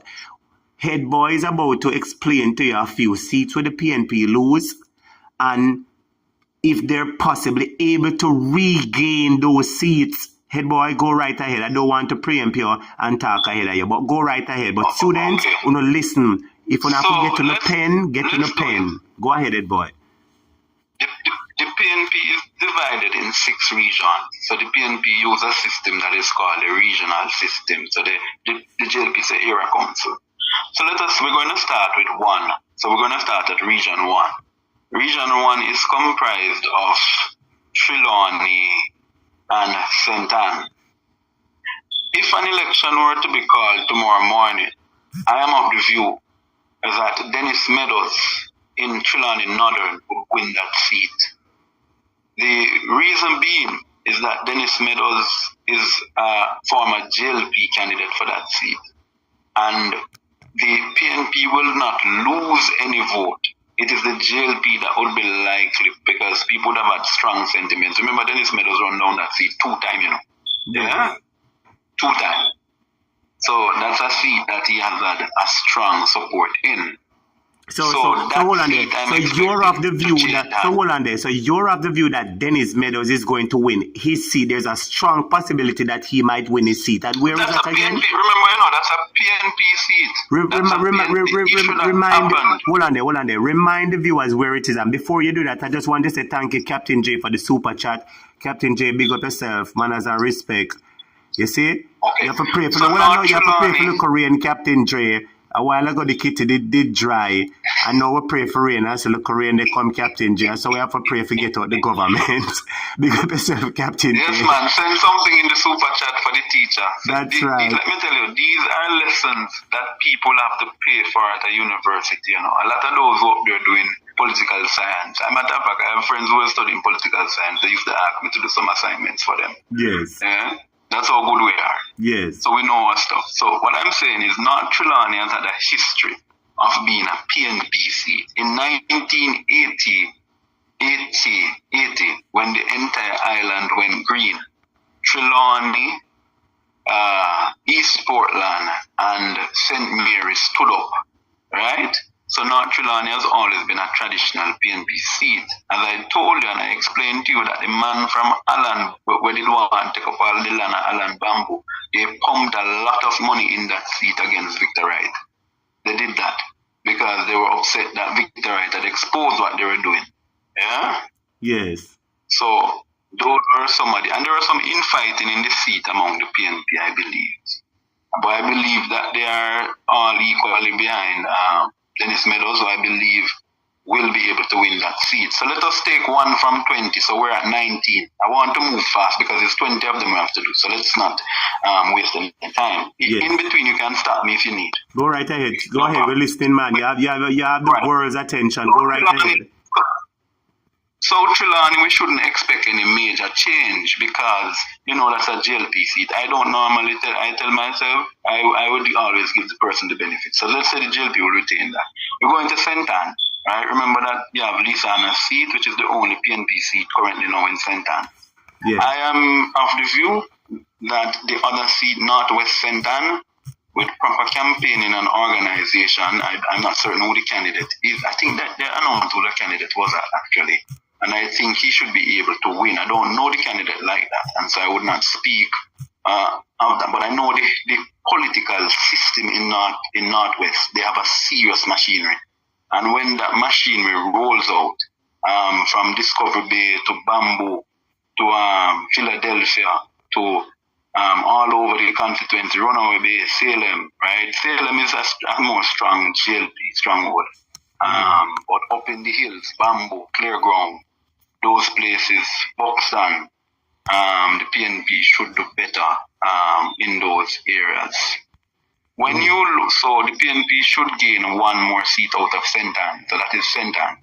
Yeah. So we finished Region 1. So we're 2 out of 20, which means we're at 18, right? In Region 2, we have St. Mary, Portland, and St. Thomas. So we're just going to cross across. We have Western St. Mary that the PNP doesn't have, and Southeast St. Mary. I believe I am more of the view that the PNP can win Southeast St. Mary than I'm of the view that the PNP can win Western St. Mary. And I'll tell you why I say that. Western St. Mary is one of those seats that have been played with politically. So a lot of votes were transferred from over Northeast St. Anne into Western St. Mary. So if you look, every election that a particular man runs in Western St. Mary, his numbers keep on going up. But when you go back after an election and to look, that presence of persons are not present. Some of them not present in the constituency. So I think they are moving a lot of votes into the constituency to beef it up. Hold on there. Me can't make a run past that one day. So you are Obiaman uncle you're talking? Yes, man. So hold on there. So you're of the view that Obiaman uncle are bringing him goat for eat grass for an election day? But they have been doing it. For example, I could name some communities, but I will not. But there are communities in which they are using the pretext that people can come in and take land, and they are going to cut up those lands. And they have used that as a tool of getting vote.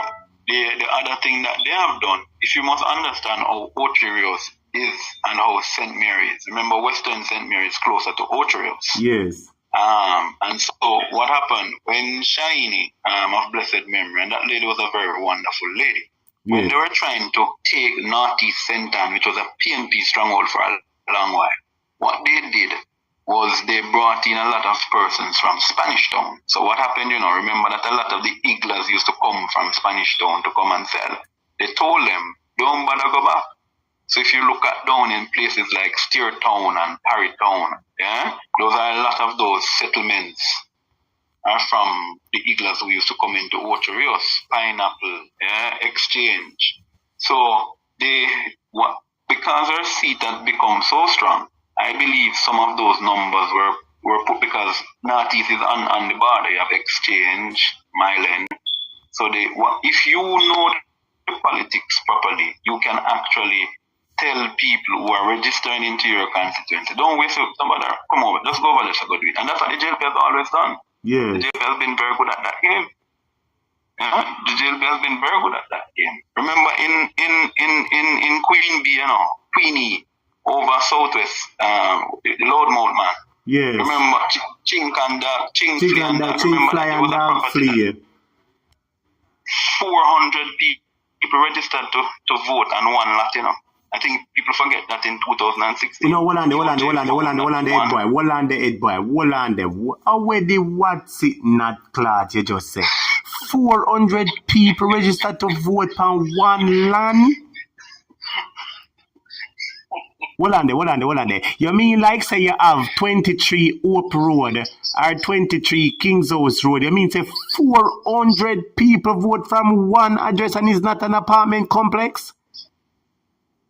400 people registered to vote on this one piece of property, right? It's not a small property, but it does not hold that amount of people because it's almost like, I think it was an half a acre lot.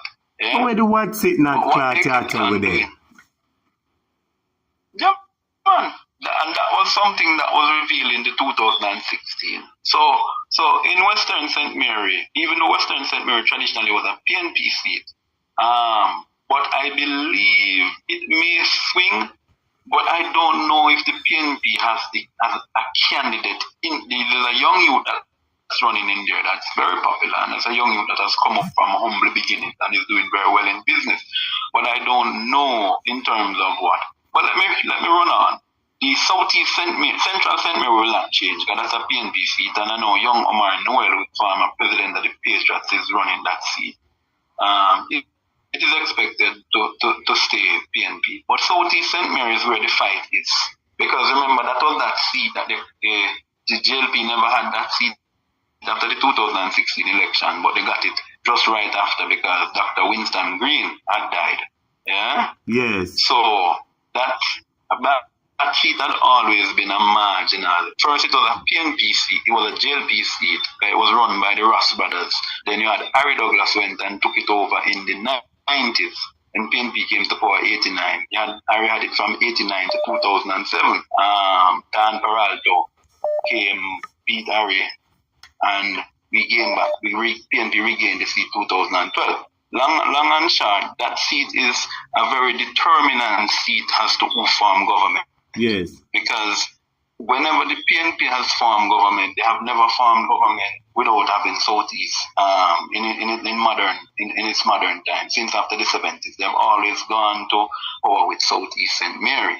So I'm expecting that to be a battle. So one and a second. So can you remind the people who are the candidates for Southeast St. Mary? Can you remind them again according to your recollection? Okay. So the current JLP candidate is Norman Dunn, right? And as Damien would say, is on the credit alone, Dunn. Yes. But the Dr. Dunn is in his second political term. But the problem that Dr. Dunn faces is, remember, first of all, that is the same constituency that they went. Was it Dr. Alexis? Was it there Dr. Alexis went up against Dr. Dunn? Dr. Shane Alexis ran against him, but Shane is not going. I'm told that Dr. Alexis is not running back again. There's a local candidate, but the PNP has not ratified him, so I will not use this platform to call his name, to say a candidate's name when the PNP has not ratified him. But I know that there's somebody locally from there whom I'm gathering is doing the work on the ground and will be able to overtake Dunn. Because if you know the constituency, you will know that it's really you can fight, because you have the Anata Bay division and you have the Belfield division. Those are two strong PNP divisions. So all the PNP have to do is to come out big in Anata Bay. Come out. So Anata Bay people don't sit down this time. People of Enfield and Juno Penn and people of round by the school there and Anata Bay and the hospital road come out and vote for the PNP. If they come out and vote in Anata Bay and Belfield come out, it's the victory is already done. Yes. Yeah? So you're saying that seat, it is not necessarily as hard as people think. They only need to put in the work and get the foot soldiers to go in, and then they believe that the PNP will be able to take that seat. Yes, I believe the PNP will retake that seat in St. Mary, because there is also a frustration in St. Mary. Because what is happening in St. Mary? St. Mary is one of the parish that the JLP has neglected. They have claimed when they started, because the chairman used to use because he's from St. Mary. But they have not really done anything in St. Mary if you really look at it. There has been no major housing project in St. Mary since they have come into power. The last housing project was done by Morris Guy and Porsche when they did a project up in Highgate. Yes? So there is no real investment that they have done to change. As a matter of fact, St. Mary has a lot of the hotel workers, but there is no NHT houses being built in St. Mary. So virtually the hotel workers are living in conditions that they have to either pay rent or they are with their parents or with family. So at the end of the day, there has been no real investment.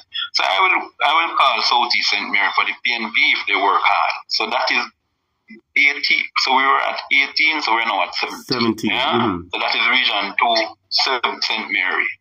Let us scoop over to the other neighboring parish, Region 2, which is Portland. Now, this is the interesting one because this one is the one that has me smiling. Hold on there. So what's all on the head, boy? So what you know about Portland? So you mean say remember I say Portland have vast them backyard I feed them name the pan Portland title, you know. That's what they tell people.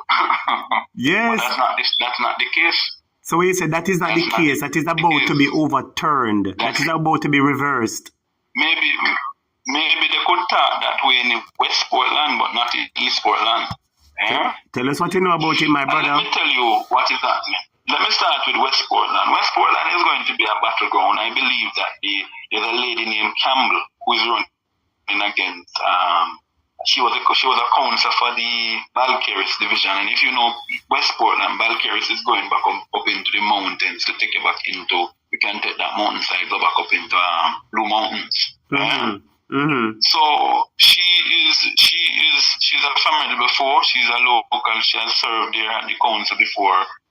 She was around MP Chigzenis when PNP won West Portland for the first time in I believe it was 1997 and 2002. So they have had some history of winning that seat, but it's a very strong JLP seat, I'll tell you. So I will not want to call anything much there more than I will say.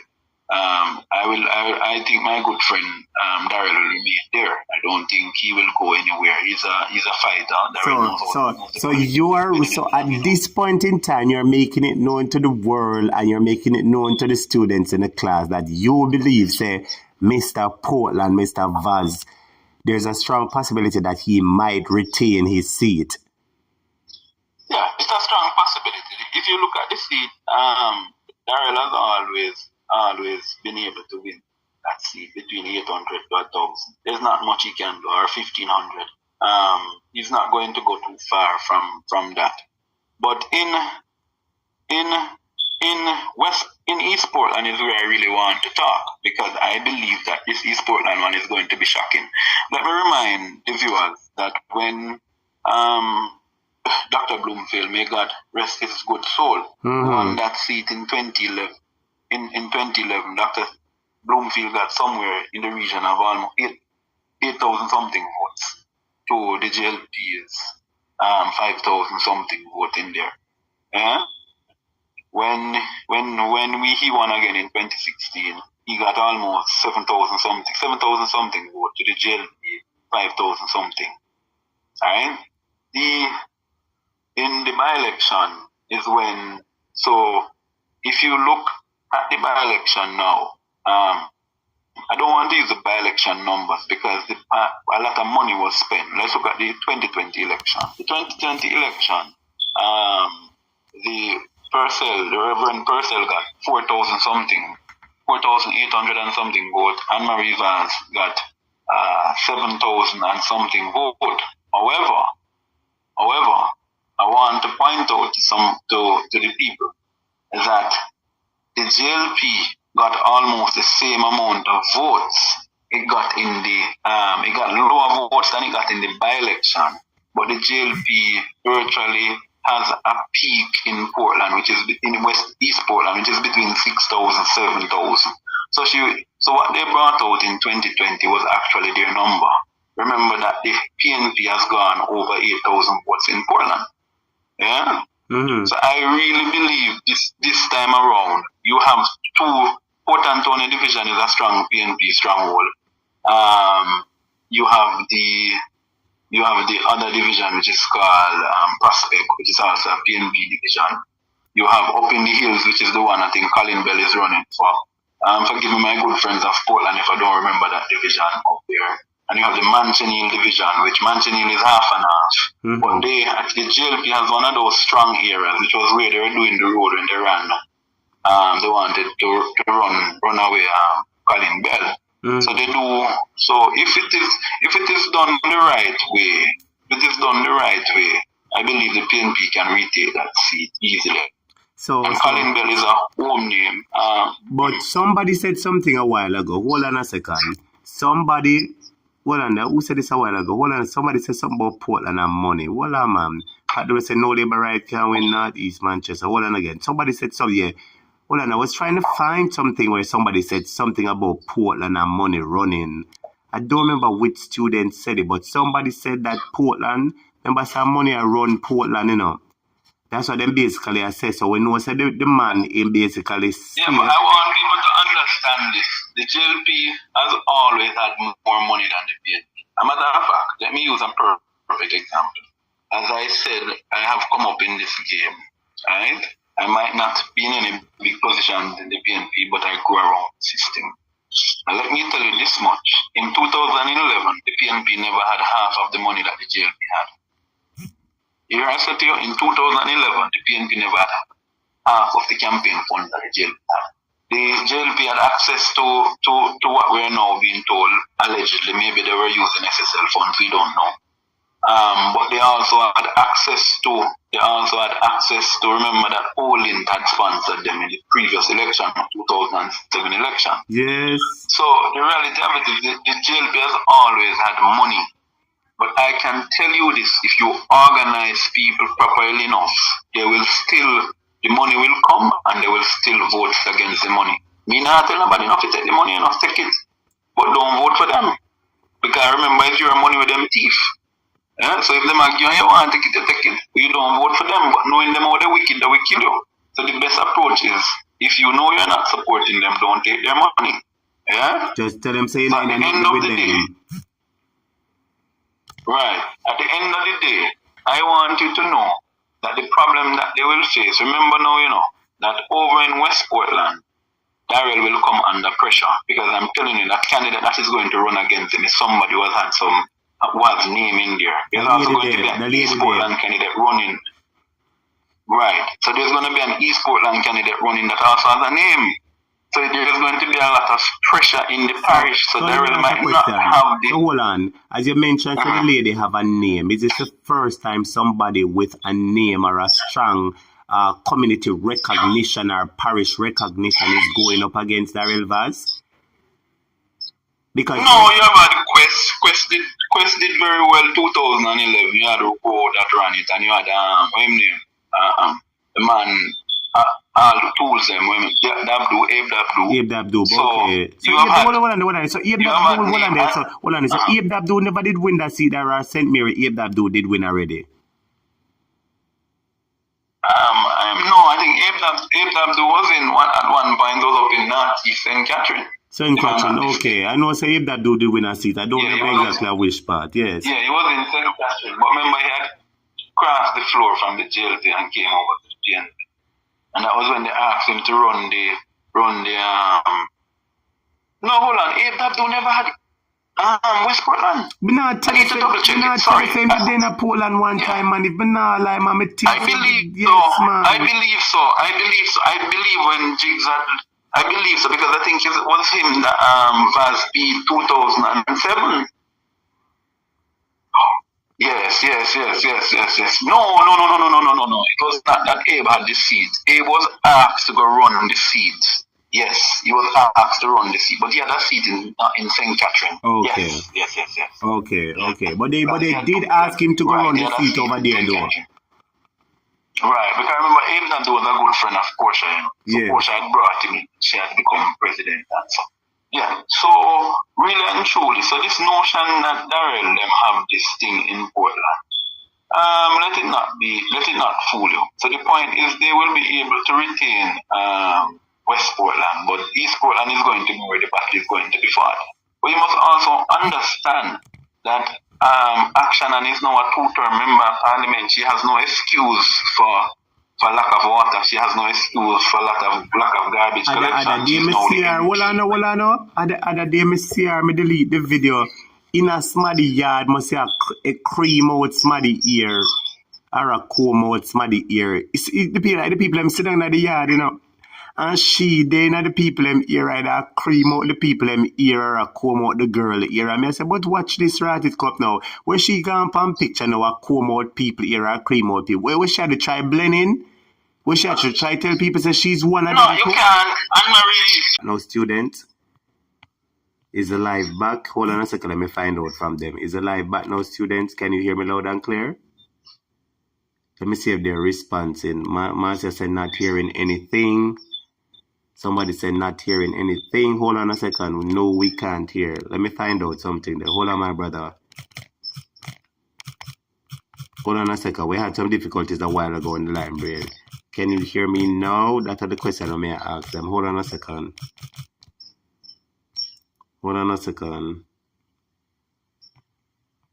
I don't know the live broke. Okay, yes. People say back now, them hearing. Them say yes, but they're hearing. All right, head boy, go right ahead. Go right ahead, head boy. They're hearing. Go right ahead. So let me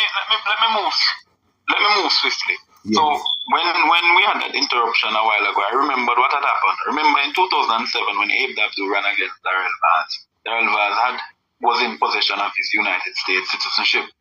So therefore, Vaz had to recuse himself from the seat because he had lost the matter in court. And that's how Dabdu did not run the seat, but they brought in Rowe to run that by-election in Westmoreland. So that's how Dabdu had gone to the seat in 2007.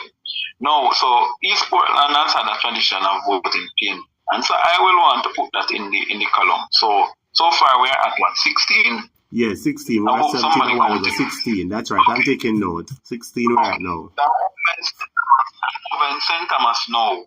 And this one is one of the most excited. This is one of the parishes I'm most excited about because I believe there might be a clean sweep in St. Thomas for the PNP. Hold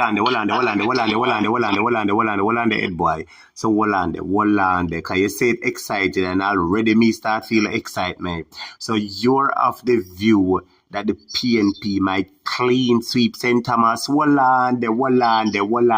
So you're of the view that Mr. Robertson, the mayor, because the mayor is running against Mr. Robertson, right? And the mayor is gaining traction, correct?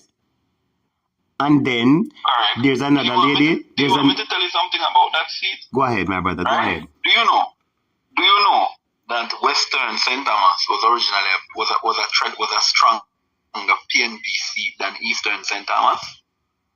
I never know that. Right? Remember the last MP before James Roberts in Western St. Thomas was Anthony Hilton, who now has Waterhouse as his constituency. Yes. What's the proper name? I think they call Waterhouse. West St. Andrew. West Central St. Andrew, yeah. Right. So Western St. Andrew. So that seat had traditionally been a PNP seat. Let me give you a joke about James Robertson. James Robertson is more PNP than James Robertson is JLP. Because, funny enough, James Robertson is the first cousin of Paul Burke. A lot of people might not know that. And so that is an interesting... Hold on. So that's Angela Brown Burke husband? Yes, James is the first cousin to Paul. Yes? We never know that. Meaning that they're both, okay, a lot of people might not know that. Anyway, in Western St. Thomas, I wanted to start at East, because the Western would have been my excitement, the excitement one. But nevertheless, to start at Western. Let me tell you why I believe that. If you look in Western, the mayor, Hubert Williams, is a very popular man. He's a man that seemingly with the young people. The next thing with that seat, remember that in 2016, James Robertson only won that seat by 200 and something votes, you know. So in 2016, he won the seat by only 200 and something votes? I must remember that the young lady, Marsha Francis, had run against him. Yes? Right? And he only won that seat by 200 and something votes. Yes. So it was a tight battle. It's a seat that if you push in it, but I don't know if Mr. Robertson is going back. But regardless whether he runs or he runs not, I believe that seat will go back to the PNP. Now, that is the one I have in a may win PNP column. So I don't want to increase my number. When I do things, I do them safely. Mm-hmm. Yeah? So I have it in the may win PNP column. Let me shift over to Eastern St. Thomas. That is in my must win PNP column. So what I mean, so you're of the view that Rosemary Shaw I go give the lady will push up her hand under the woman a piece of beating. So and I want her to give her a piece of beating. And I am volunteering when the election is called because as a matter of fact I was very close to my good friend Comrade Fenton. And I know that constituency very well. I know the ins and outs of Eastern St. Thomas. And I can tell you that I would love to see the back of Mrs. Charles. And the reason for it is, politically, I have always had a battle with the Charles. I've always battled with them. I've always gone in seats that they have been in to campaign against them. And so I've always had a battle. It so happens now that I may have the greatest respect for Colonel Charles Jr., who was a gentleman. But I've always battled with them. And so I know that Rose Shaw will bring it in. Because if you look at it, you have the Moran Bay division, right? You have the Moran Bay division, you have the Port Moran division, you have the down by there, what they call a sugar place. And you have it has about 4 divisions, right?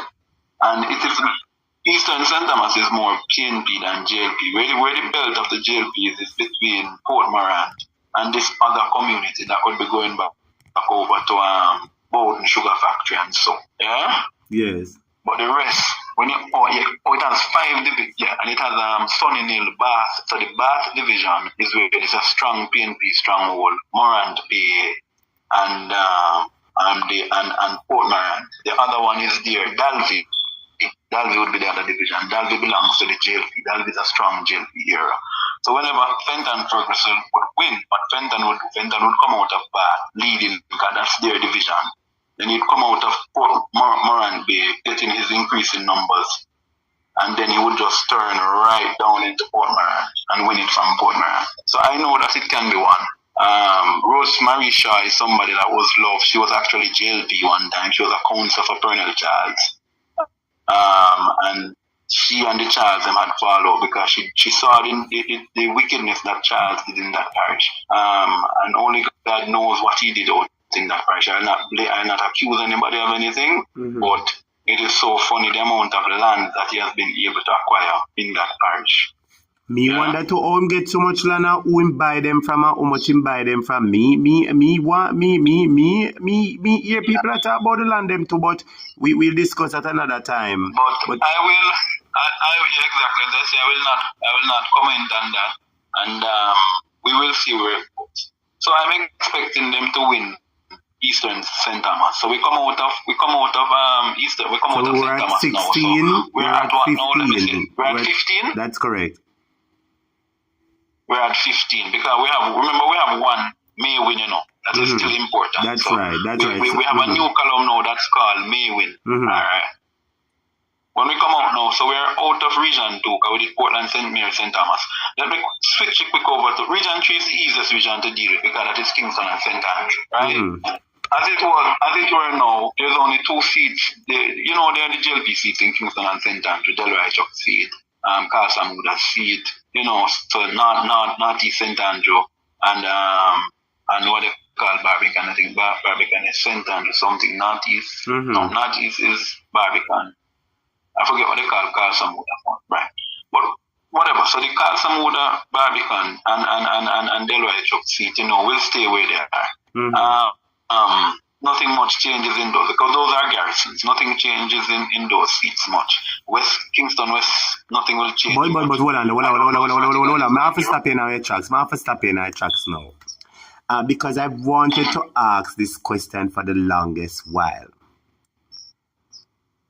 why is it that the People's National Party don't do a massive, major, never before, never done, never tried campaign in a West Central St. Andrew for get out Andrew Holness? Why them no beef up the candidate to get out Andrew? You preempted me. Well, all right, well, go ahead then. We are think together. Go ahead, boy. Go ahead. You preempted me. You didn't hear. I said, and that is why I would love to hear what is going to be the outcome if Wilfred Rattigan will be the man to go and challenge Holness. Remember, Wilfred Rattigan. How where the what's it not? Well on the head, boy. This a murder. I can't ball out loud. Jesus, Savior, what you say? Rattigan versus Andrew Holness. Students, is a breaking news. Well on the head boy. Well on the students. Well on the head boy. Even if it not go so. Students, think about it.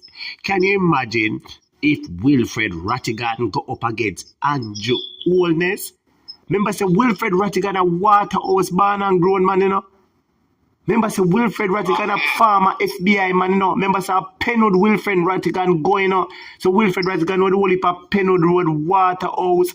You know the whole of Balmogy Avenue, Samakan, Mascot, the Balmogy Road, Balcom Drive.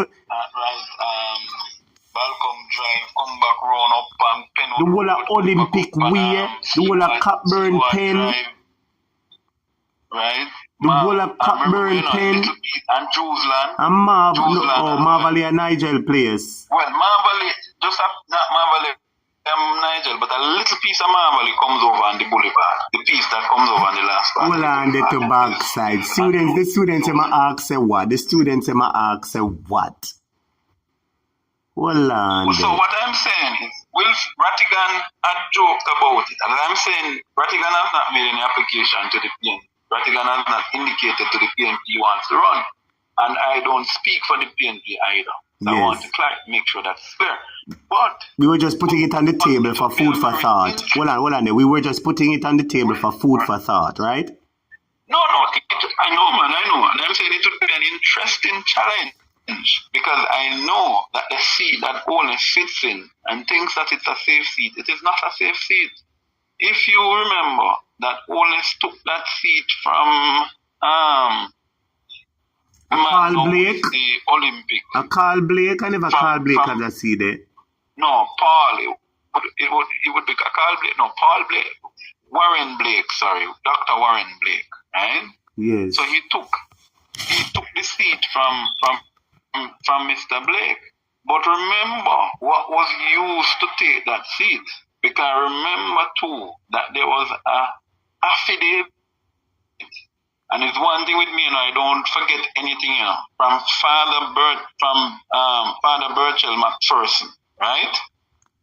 Who indicated that in the 1997 election, because that was when the young man was coming to power, yeah, he barged into the polling station, threatened to hit the poll clerk in her face, and threatened the soldiers as well.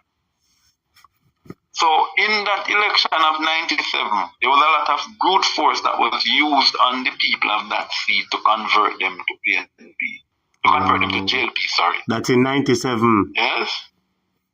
97. Remember, there's an affidavit from Father Burchell McPherson, who was the religious person assigned to that constituency. He was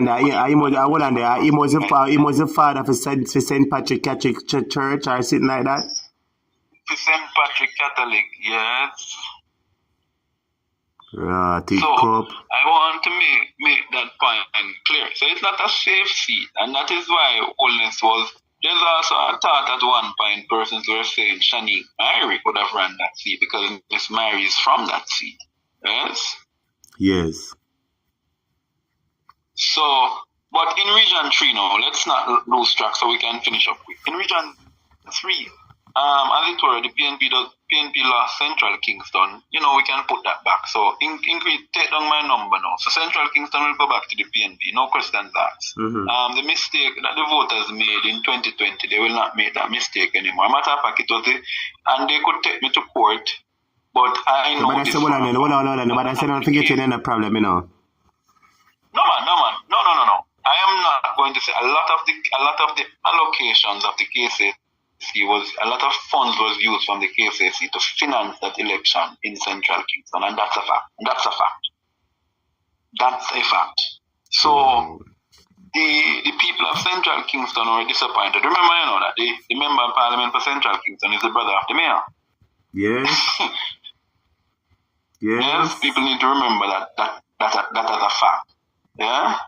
So at the end of the day, I'm expecting that seat will go back to the PNP, the people of Almontown and the people of So I never where the man name again, with the Minister of Education, we never run it to it to have the seat out there. So run it to it, you have the seat. Yeah, but remember that when run it to it stepped down in 2020. The seat was then a tossed up. Imani Duncan had gone to the seat to run, and Imani lost the seat. Yeah. So Imani, what are they? So Imani lost. That is Michael Manley's seat, you know. Yeah. Kingston Central is the seat of Michael Manley. Wow. Kingston Central is the seat of Michael Manley. So let me remind Jamaica of how important Kingston Central is to the PNP. Yes? After running to it, I had the seat for a while. Remember, it was another guy, gentleman who was at his name again. So he was at the trade board for a long while, one take over the seat. And then Ranit came back to politics 2007. So yes and truly. So that seat is one of them that we should win. We had lost East Rural St. Andrew in 2016, and we had lost Eastern St. Andrew in 2016. If I'm a gambler, I would bet on Eastern St. Andrew, but I wouldn't rule out the gentleman running in East Rural St. Andrew. And let me tell you why. I'll put East Rural St. Andrew in may win PNP column, and let me tell you why. East Rural St. Andrew is one of the seats that they have had some significant problem with, and let me tell you why. Even though Holness seemingly has locked, the people think she locked down that seat. That seat is when Arborview and Bull Bay comes in terms of vote. The PNP is leading on the flat by like 4,000, 5,000. Yeah. Where the issue lies is when you go up into places like Kentire. Yeah. Kentire is half an hour. Yeah, but Garden Town is solid. And Mavis Bank, you may get your few people from out there, but it swings up there. But Mavis Bank is the smallest of the divisions. But Garden Town is a major, but the Garden Town is a major swinger for Juliet up there. Right, so Garden Town is where they would do their thing. But here, what is happening? I am reliably informed that Kentire has left her. And there are some major forces playing in Kentire that have decided that no, we're done with it because she has promised a lot of them young. Remember now, Juliet has not done anything in Kentire or in East Rural St. Andrew, to be honest, you know. For example, remember when it used to rain in Kentire, you couldn't go over the bridge. I remember. They man built a brand new bridge. Right now you can drive going to Kentire, whether it rain, whether it snow, whether it whatever. You can drive going there. So at the end of the day, most of the infrastructure work and improvements were done by them and Crawford when them and was member of parliament. Including including the community center where Damian built, and them turn it in a police station now. So Damian build the center for uplift youth and educate the youth, and Juliet always turn the center in a arrest police station to arrest the youth them. So let's see which part them focus there. Let me remind you, Damian build a center to educate and uplift the youth them. Juliet take the center, lock down the education center, and turn the said building in our police station. Continue, Edward. Right, so that is so the gentleman who is running was a very integral partner in East Rural St. Andrew when Damien was the member of Parliament. A matter of fact, it should have been him who should have actually run the seat in 2011 when Damien had ran, actually. Yeah? So I know that he will be getting a lot of support from Damien Crawford and those people out there, regardless of all the noise and the animosity used to happen when Damien was MP. Those people love Damien. Yeah? Yeah, and because I was watching a conference the other day. Well, I so no Patrick, no Mr. Peter King, the man we run against her. Peter King, you're the lawyer. Yeah. Damien Crawford's friend from high school and university. But this is what me I say. But he needs to be aware that them people are billionaire. He need to realize no, we're gonna get there. But me just assure you, it is still not an easy road. Because remember, them people they play chess and them if them want it, them do all kind of ways to get it. So him have to come good, him have to start the political campaign and show people all our promises, and show people why to get out, why to get her out. Remember, 2011, when Damien was campaigning, John Gardner-Webley was the candidate, and John Gardner-Webley is not poor woman either. And John had a lot of funding behind her. Let me tell you, Damien Crawford really had no money. I am aware of some integral stuff in the campaign. I can't disclose. Yeah. But I can tell you, he had no major finance to run that campaign. I remember Damien walking up and down those roads through the hills of East Rural St. Andrew. The amount of shoes I remember him walking off. So I know East Rural St. Andrew is not a JLP seat as people put it out to be. So this is another interesting fact. East Rural St. Andrew is also the seat, was the former seat of Norman Manley and Kiblemont. Yeah? And Kiblemont. So when East Rural St. Andrew started out as a PNP seat. It was in the 1980 that John Gardner-Webley made a turn. And from then they have been making some inroads in the seat. But I would, if I was a betting person, I would say I would put it in the May win column. But I would not rule out Peter King, because let me tell you why. If Arborview comes out, if Bull Bay comes out, and Kentire comes out, that's it. She could take Gardentown and Mavis Bank and still can't beat them. So somebody say write us in the comments. Somebody says she need to leave Arborview alone, East Rural. No, somebody else say again. Hold on a second. Somebody say, somebody was say something. Somebody say she not do nothing in Arborview. The people from Arborview are talking. Arborview people in the crowd there. Arborview people they are talking the things there. No, because that's how she I can speak to the people of Arborview as they say you have them. That's how she operates. For example, look at what is happening with the issue of the sewage in Arborview. You want to know where that sewage issue is coming from? Tell me now. Alright. So you realize right on the front of Arborview now there are some new housing developments put out there, right? Mm-hmm. I want to ask the question, that housing development was put out there, was there any infrastructure put in place for the sewage? Are they connecting to the same sewage system that they have up in Arborview, which has been giving problem for a good while? No. A matter of fact, when Damien was member of Parliament, he got support from the National Water Commission to actually do something about it. Yeah. Wow.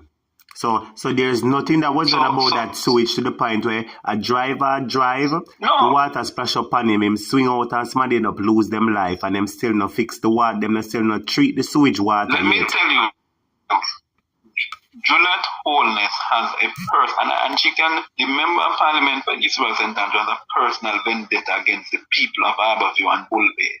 When the violence started out in Bull Bay, where people were just dropping like flies, her response in the Sunday Gleaner was, she can't do anything about it, because is gangs fighting in the community. But your people in Bull Bay were living in fear and in terror. She did nothing. Why? Because she believes that there are aspects, especially 9 Miles Bull Bay, she believes doesn't support her. She will not do anything there. She has not done a road since she has won. Damien put a road in a place that they call Taylor. Hold on, That not even. So you mean to tell me say she not even put Bubu, the Prime Minister wife, never road she fix out there for the people and brother? Let me.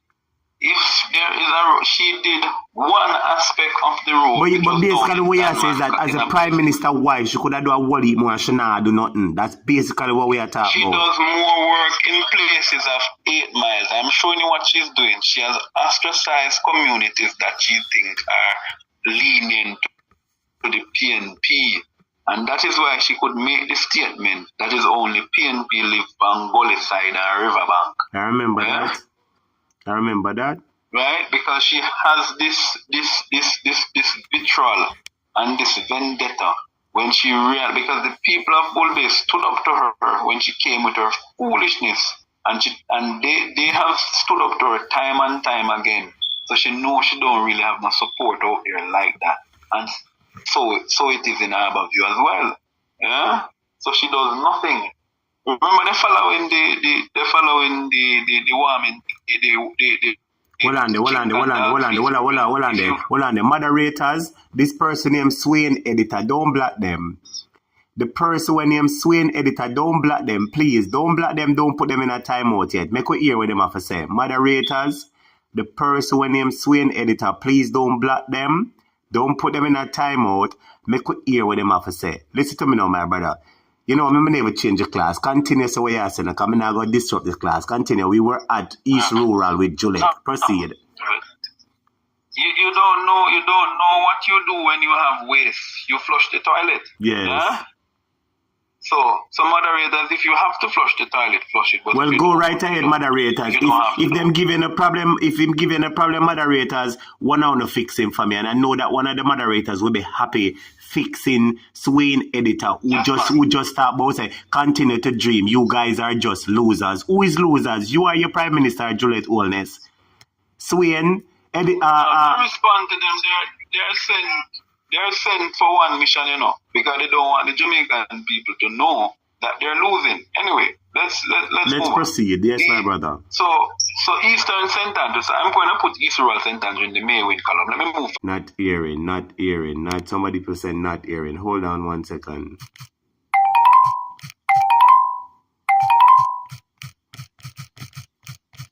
All right, hold on a second, head boy. Hold on, let me get you back on the line. Can you hear me now?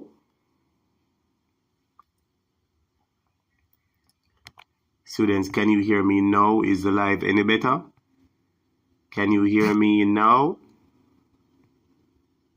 Okay, somebody said back no. Somebody said back. JP said Professor taught his class very well. He told us about the intruders sent to play their negative roles. Yes. Somebody said I'm buffering.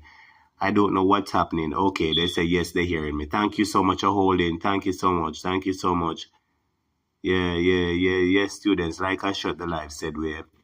Like I shut the live somewhere. All right, we're going to get by the head boy for him to continue. All right. Like I shut the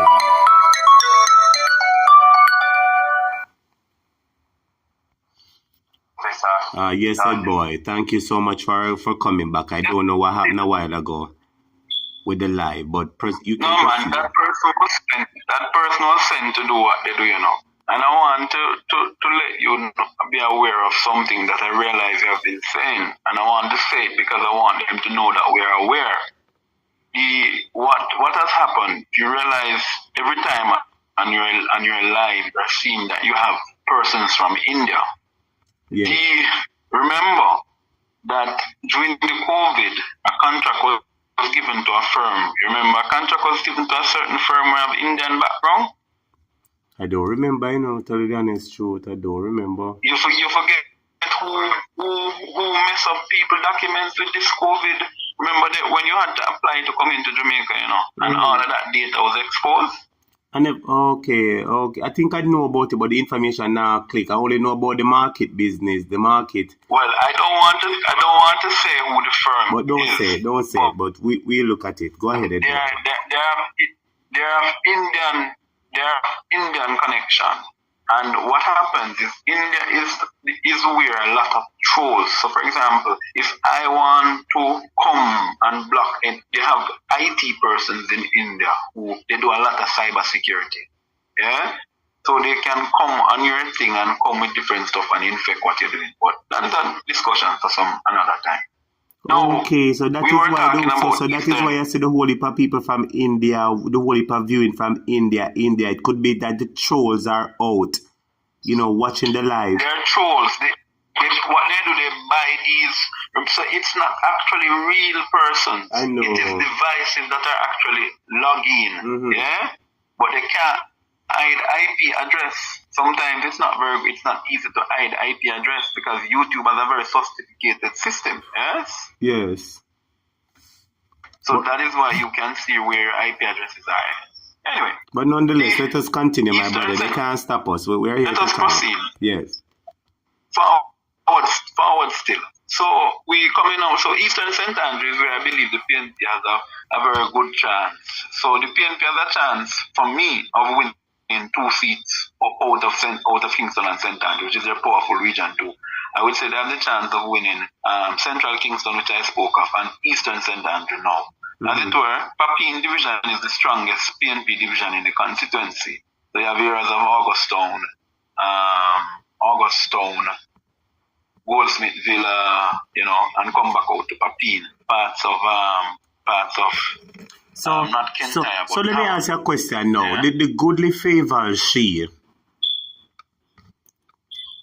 is Dr. Andre Hilton running against her? Because if according to my recollection, I received information that Dr. Andre Hilton is a candidate that has been nominated. I'm not 100% certain, but I think I heard something to that. So well, there's 2 candidates vying. I'm not certain if Andre Hilton has applied for the seat, but I'm certain that Daniela Hicklin has applied for the seat. I'm not sure if Andre Hilton has applied. Remember, Andre Hilton had the seat in 2016, after they won it from Sapphire Longmore. And he won the seat and slightly got beaten by Faval. Then Faval run against the councillor. By 230 votes. 200 and something. Then in 2020, Faval run against the councillor, Venetia Phillips, and win by a good amount. So with the JLP being under pressure, you understand? If the same Andre Hilton take by the seat, look at what I'm saying. Andre Hilton beat her by 200. She beat Andre Hilton by 200 votes in 2016. In 2020, when the whole nation go green, Venetia Phillips went up against her and she beat Venetia Phillips by a couple thousand or whatever it was. Now when Jamaica and the Labour Rights are everybody upset against Anjo, if you put back the same Andre Hilton who she last beated by 200, I believe the favor will tip. I believe that the ball will tip in his favor. You're onto something, teacher, and I don't want to agree with you. But also remember sometimes when member of parliament last seat, if they have losing an election, sometimes there's baggages, and if they have not deal with those baggages, you can't sometimes the same baggage will come back to plague you. Yeah? Yes. So I don't know what the outcome would be. It doesn't matter to me who wants to run, quite frankly, in that seat. I agree with you because we're discussing the politics that maybe Andre. Your phone gone again? Oh. And I'm back. Okay, all right. I'm back. So it's on my side. Oh, I don't know about the Hicklin family. I have no knowledge about them. Right. So remember you had Professor doing things. I think the mother was also a lecturer. Go ahead Right. So look, we'll move quick because we'll let them defeat us. So Miss Hicklin may be a good candidate as well, because remember that's a university village, and the battle in that seat, even though you're going in Augusttown and whatever, a lot of those university students are first-time voters, and a lot of them sometimes actually register on the campus. So they actually register to vote in Eastern St. Andrews. So anybody who is able to win over those students, and that was what Faval Williams did in 2016, she won over the university students. Yes, but now that people are realizing that she's not the best person to lead the education, I believe they will fall out of favor with her again. Oh no, man, as I tell you now, I am declaring that seat now. So I'm declaring Eastern St. Andrew and Central Kingston in favor of the PNP. So give us the number that we have now, and I want to run out of So we were region last three. at We have 15 the last time. We were last at what? 15 the last time, and we got 2 from Kingston. 15, so we're 13. So we're 13 now. Okay. So quickly, let me run into St. Catherine. So that's that. Let me see. St. Catherine, right? The powerful region for St. Catherine and Clarendon. What about Natalie Nita? We'd have lost Southeast. Would have lost Southeast St. Catherine, which is Waterford, Edgewater, and different places, Bridgeport, and so I expect that the young doctor there, oh my. I know who you're talking. The new doctor, Dr. Dawes, yes. Alfred Dawes will do very well. That's a PNP seat. Just that there were some issues that for some reason caused them not to be able to win this seat. But that's a PNP seat, and I expect Dr. Dawes will do well. Where the battle is going to be for me in St. Catherine is East Central St. Catherine. That is the seat that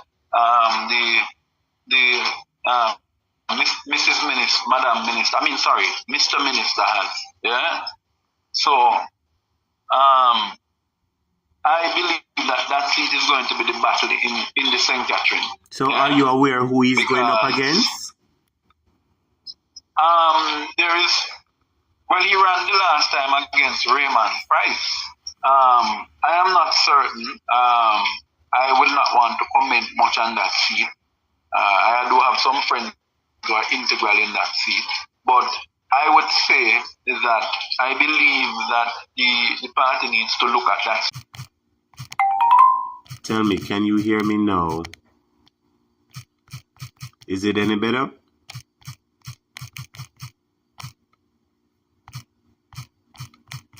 Boy, students, I'm going to play with the live, but I'm not lying. Somebody has said, no, not hearing. Can you hear me now? Oh, somebody said, yes, I can't hear me. Florence said, yes, I can't hear. Boy, students, every time the live I go, them I play with the live. I don't know what's happening. Somebody said no sound. Somebody said yes. All right, people seem to be hearing again.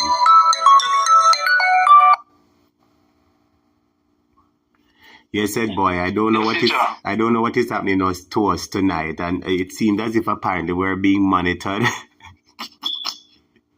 Oh yeah, but they can monitor us all they want, You can shoot press down to the ground will always rise again, That's right. They've been monitoring us, my brother. I don't know what is happening to both lines. Every minute the thing just going at me. We thank them for the attention. I wish 2 of the ladies in the classroom would go on the catwalk so they could even be more attentive as well. Yes, my brother.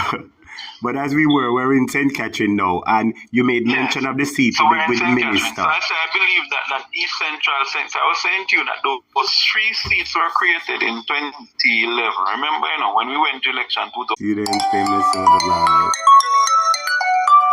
All right, hold on a second, my brother. Hold on a second. Let me see if the students can hear me now. Hold on a second. Students, can you hear me back again?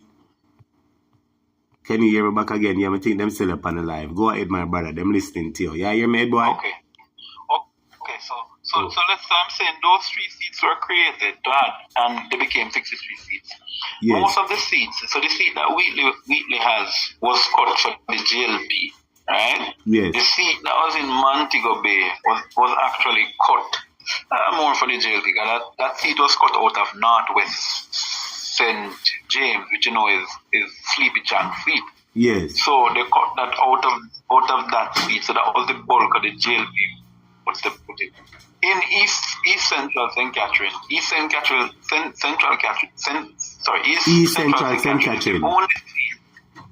Right, it's the only seat that was actually cut that the PNP has a fighting chance. Yeah?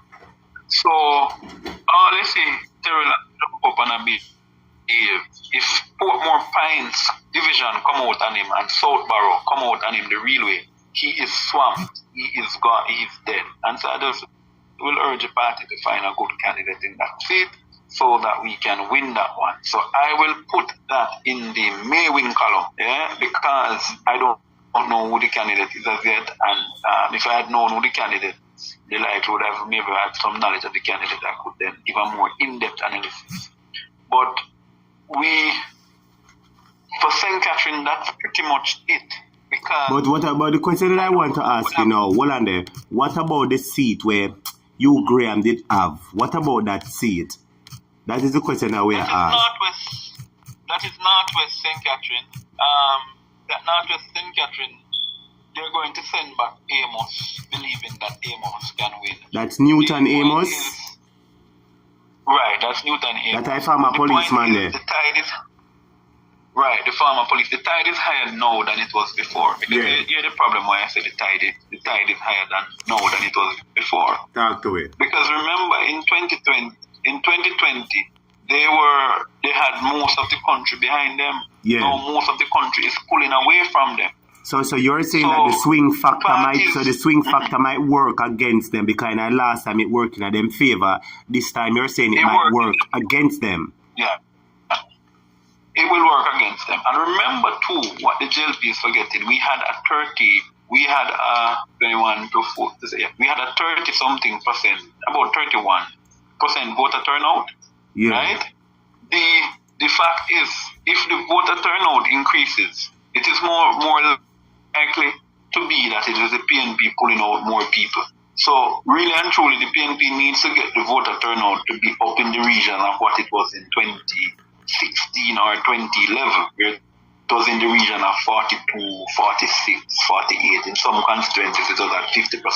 So if you can get it at 42, 45, it means then you will have some serious damage on them. The possibility might exist that the jail might go back to the position. I don't want to preempt you in your head, boy, but to tell you the truth, I believe that in this election, you're going to see the voters number turnout increase, You definitely go, because I've never seen a lot of people. I've never seen a lot of people express so much interest to participate in an election, except one as this. I've never seen so much people express interest to participate in an election. You want me to give you a marker? I've always said to people, I can give you a marker when you know that a government is going to be voted out. All right, go ahead. They're listening to you. Go ahead. The election was in 2020. You realize every minute somebody has said, I win at the next election again, I win at the next election. What do you think people are?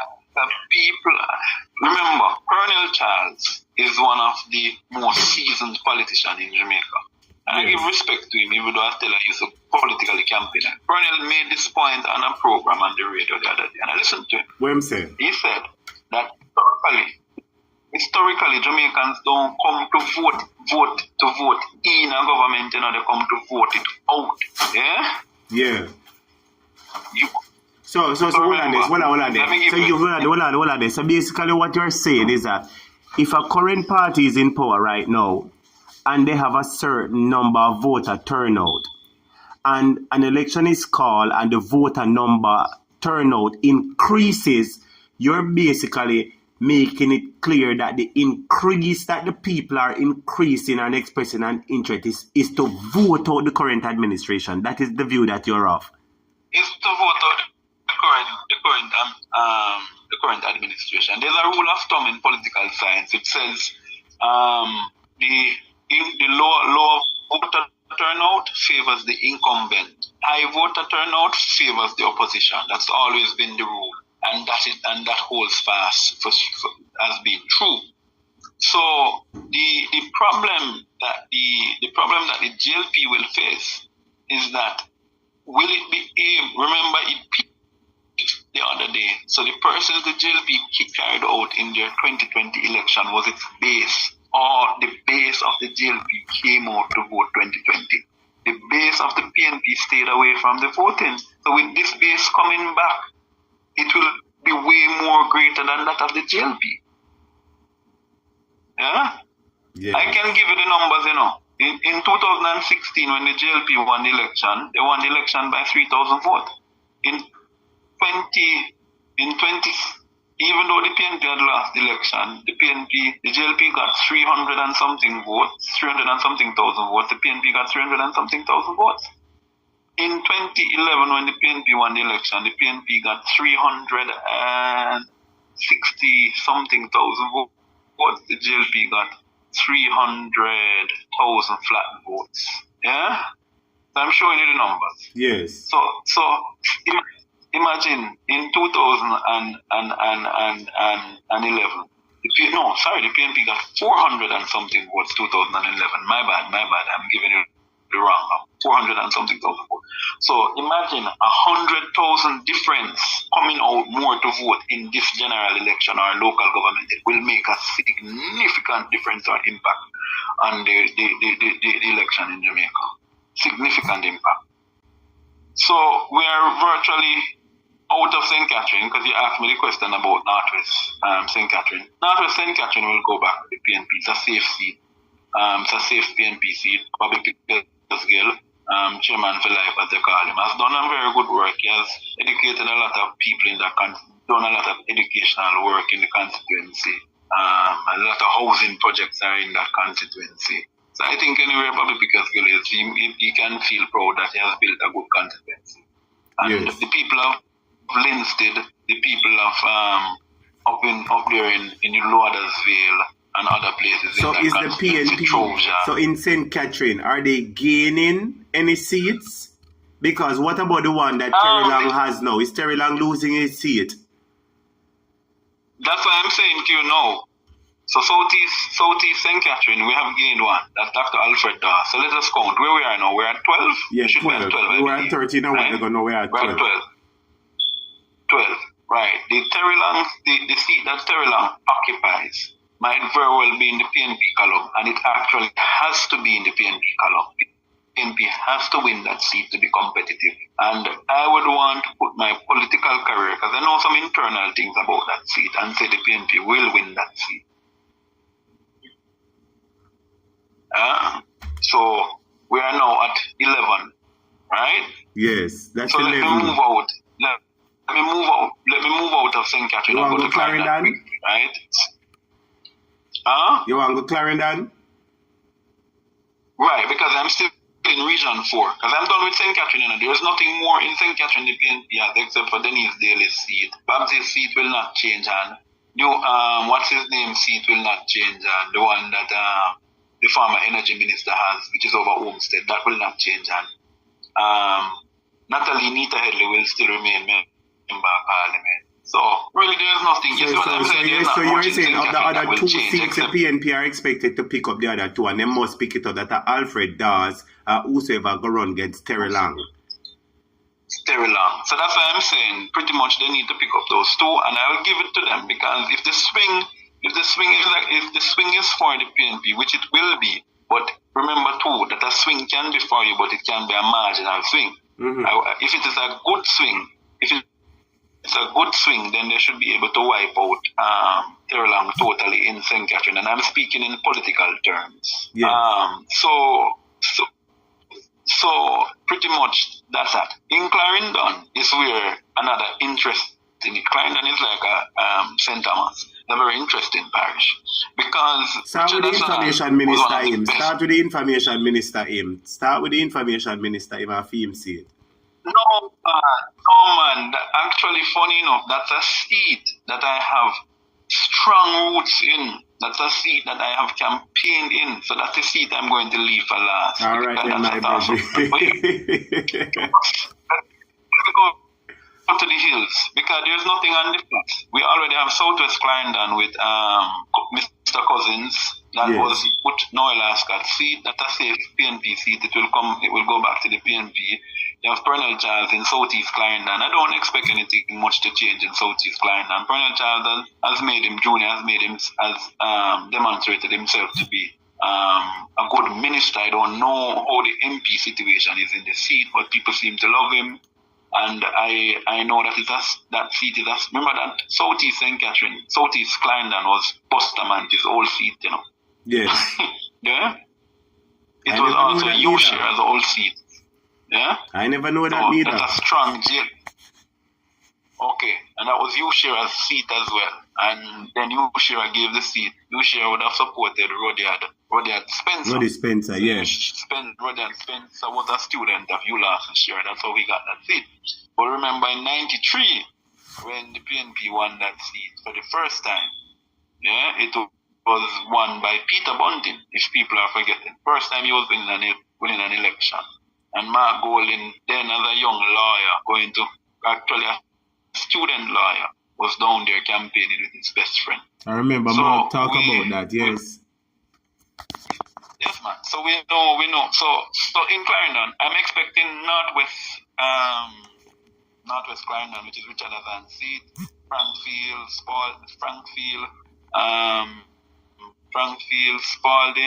Frankfield, I need to get the right divisions. Frankfield, Thompson Town, Ricketts, right? And the Spalding division. I expect that Richard Azan will win back that seat comfortably. He will have no competition. First of all, the MP is a lazy MP. An MP who has done nothing, an MP a matter of fact. So what I'm going to ask you a question there. So what on a second, my brother. So is a female, is an MP now, or the lady when named Marsha? No. We're in Clarendon. Okay, sorry.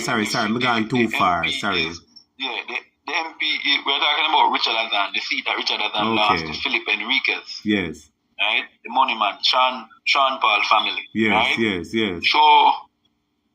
So that seat is expected to. That seat, Richard Azan is going to win comfortably. I can close my eyes. If I was a gambling man, I'd put $100,000 on that seat and collect 2 more. Yes. So, I expect Richard Azan to win that seat comfortably. Over the next seat to Northern Clarendon, which was the seat that Horace Daly held. Mm-hmm. I am not certain if Horace Daly is running back. I would have loved to see Horace Daly run again and both in his final. But this would be his last one. And both as a champion that he is, I'm not certain if he's going back. I don't know what's the situation. But whoever runs that seat for the PNP will win because the new MP has done nothing. He's like the one over Northwest. They have done nothing. In 2007, when Larry Broderick won that seat and Michael Stern won that seat, by 2011, the two of them lost at the same time. So that's always been the situation in Clarendon. Clarendon anytime you see the 2 seats up north switch, they come back to the PNP by the following election. Okay, yeah? so them switch last time. So what on this? So the last time them switch, I feel like so they go come back now. Yeah, they will come back. They have never spent more than one. Remember, Northern Clarendon has never been out of the PNP except 2007 when Horace Daly lost to Broderick, and by 2011 he won back again. Same thing with Richard Azan, he lost 2007, right? And by 2011 he won again. Yeah? So I know how that is. So those 2 seats will be additional seats to the party. So how much we have now? I'm adding those 2 to the party. So hold on a second. We were at 13 before, right? And we talked about St. Catherine. We were at 11. Remember, we came to out of St. Catherine. Okay, we just want to confirm the St. Catherine. We know we did that 30. We did confirm if I 1 or 2 at St. Catherine. So we take 2 at St. Catherine. That's 11. 2 from St. Catherine. Yes. And 2 from Clarendon. That is 9. Yeah. 9. But the battle now, I want to let the viewers know that North Central Clarendon is going to be a battleground seat again, like it was a battleground seat in 2016. Because the issue with that seat is that it's a seat that is a JLP seat, but it's a seat that if it is frustrated, it will vote PNP. In 90, it was traditionally, first it started out, you had Percival Broderick, who had that seat in the 80s. Then Broderick had it for a while. Then George Lynn ran against him in 97, won it. Ran against him 2002, won it. Then Pernell Charles came there and ran the seat in 07 and would have won. No, George Lynn would have been 93, 97. Pernell won 2002. Sorry, I'm miscounting. Pernell won 2002. Right. So that seat has always had a tradition of voting JLP. However, in 2016, there was a major shift in that seat, where Colonel Charles normally get about 5,000 something, 6,000 something voting there. The candidate that ran for the PNP, Dr. Brennan, a doctor, was able to slide Colonel Charles from a margin of 1,800 victory to bringing Colonel Charles to 510. So that was a lot of work that was put in that seat. So I know that if the groundwork is put in there, it can be won. The young man who is running now is a doctor. And funny enough, he is a youth from humble beginnings. He interacts with the people, and the people up there love him. I heard that for conference they brought out the largest crowd ever. And so wow. I know that they'll win, and he can stand up to Nesta up there. Matter of fact, the people up there say Nesta Morgan doesn't come to the constituency, he doesn't interact with them, he's absent, he's only when he wants to come and vote him out, you know. Meeting the people I'm going to vote him out, especially because I'm association with the Prime Minister. Me believe say the people I'm going to vote him, especially for being the mouthpiece. The swing will always be against him. The mistake he also made was to become a minister in his first term. So oftentimes you don't have the opportunity of staying with your constituency. Remember, you know, even though you are a minister, it's not ministerially elect you, it's the constituency. And so a lot of ministers forsake their constituency. For ministerial duties. The people who elect them. Yeah? So basically So you're basically saying that him forget him ministerial duties. No, I'm forgetting constituency duties and doing ministerial duties. That's what I mean. Him forget him constitutional duties, right, and I focus on the ministerial duties. Right. Okay. So so that will be 2 out of Clarendon. Right? Yes, I'm going to put that one in. I'm creating a new category called the surprise category. Yeah? Yeah. So what is surprise? Because I don't want to put it in the... When I put you in the may win column, you know, I am saying that with circumstances being well, you will win. But I'm saying that this is a JLP seat, and I would have to come closer to the time to say to you, say, well, teacher, I believe we're going to win, and then change that. So for now, I'll put surprise category, meaning that look out for it, a seed to look out for. Yeah? Okay, so we're out of time now. Let us quickly go into the powerful region 5, which is Manchester, St. Elizabeth. Already I see somebody said 2 from Manchester. Vernon said 2 from Manchester. Good. So we can do the class as well. That's well. No, I would not say 2, I would say 3. Because people think that Rhoda Crawford will not lose her seat.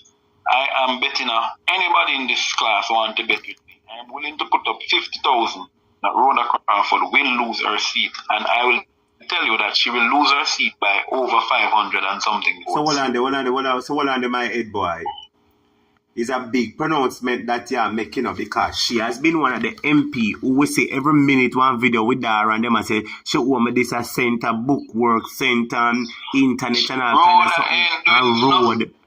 I want to let people know what Rhoda has been doing. For example, the councillors, you have the mayor who is the councillor. But the mayor is our councillor as well. You have a very hard-working councillor by the name of Mario Mitchell in the Belfield division.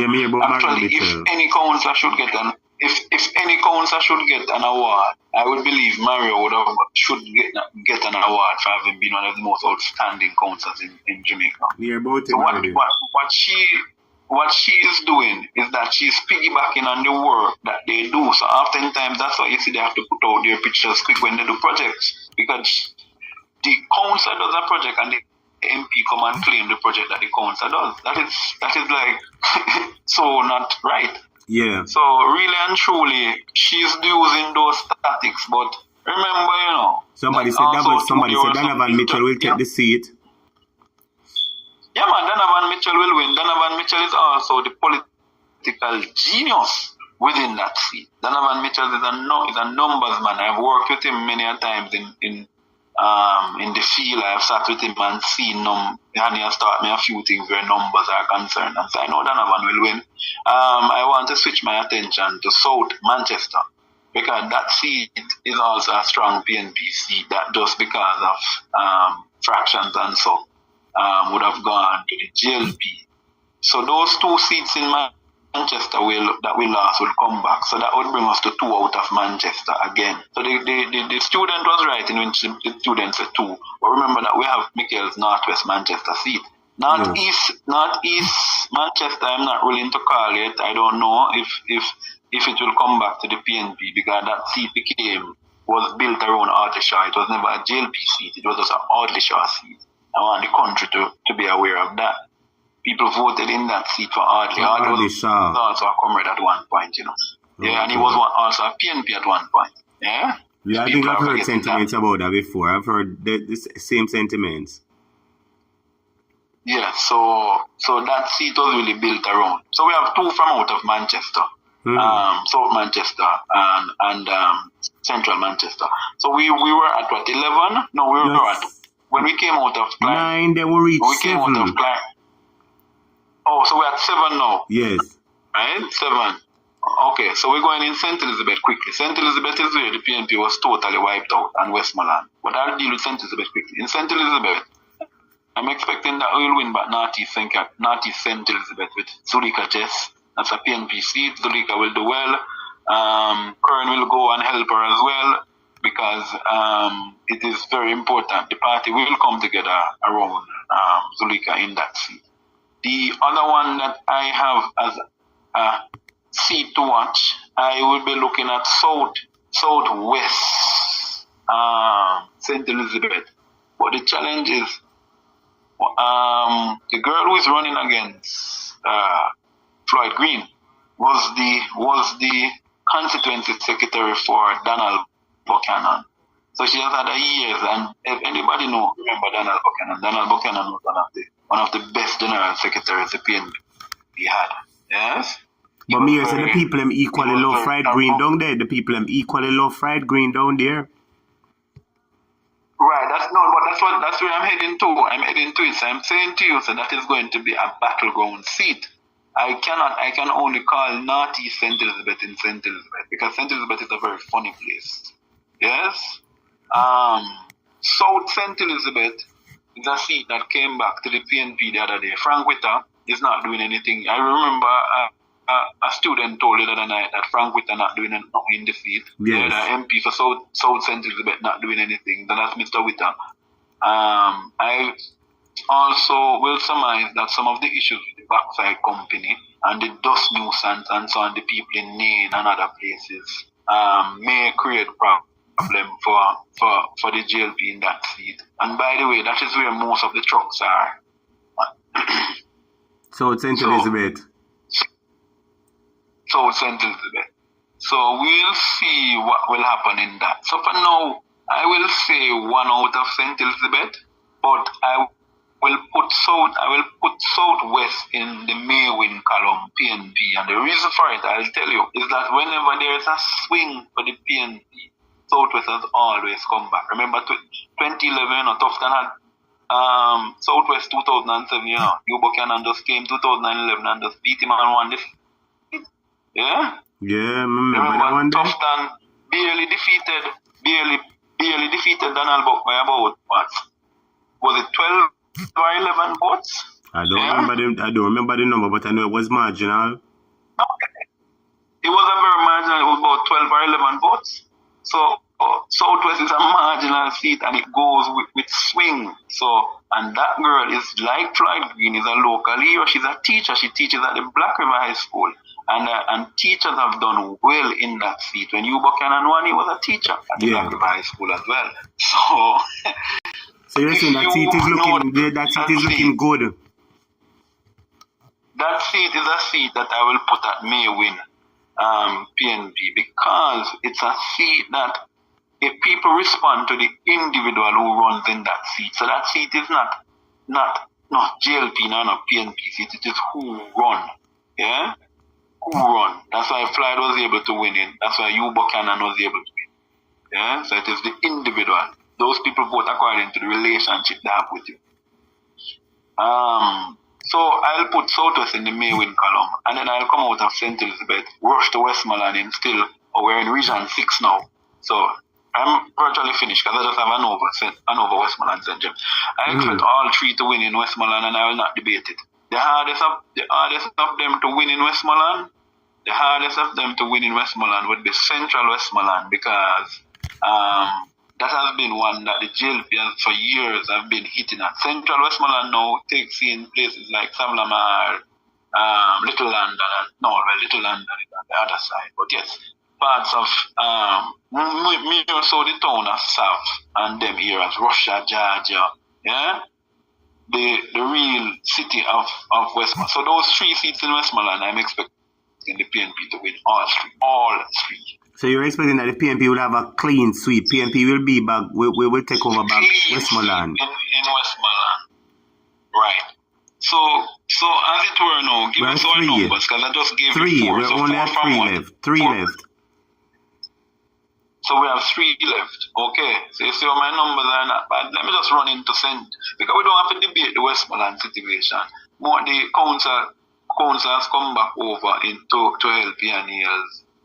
There was no infighting in Central, and there was no infighting with who want to run Eastern either. So really, those issues down there are settled a little bit better. In Hanover is going to be funny. You have Hanover Western, which is the one that Ian Hales had. That seat is traditionally a stronger GLP seat than anything else. Tamika Davis, the attorney, has it. But she's running against a fellow Russian. He went Russia's high school as well. And in Hanover, the Russia's thing is very powerful. So I don't know. That one is very tricky. I will say a surprise can happen for the PNP in that seat, because the guy who's running is Dr. Hall, and he's very popular. And doctors do well in rural constituencies. Yes. Yeah? Very well in rural constituencies. So I would put that in a May win column. But Eastern Hanover, I will tell you for sure that the PNP with Craig Oates, if Craig is the candidate, I believe he is the candidate, Craig will win that seat against Dave Brown. So you're saying that the PNP will win one of the seats in Hanover? Right, and that will be Eastern Hanover. Eastern Hanover. We may win Western. Right, with the proper swing, we can win Western Hanover. Remember, there was a point where PNP had both Eastern and Western Hanover. Yes, and that's the parish. Remember, Hanover is the parish of PJ as well. Hanover gave us PJ. I remember that. So we're at 2. We're at 2. So I'm going into St. James now. So you see how we finish? So what are they? You want to go St. James or you want to go over that? What are they? Well, maybe the devil's advocate. You want to go St. James or you want to go over Dalrymple? Well, if you walk through St. James South, right? If you walk through a place they call Garland, yes, the people of St. James will know you can actually go down back into a place they call D-side. Yes. Going back into Falmouth.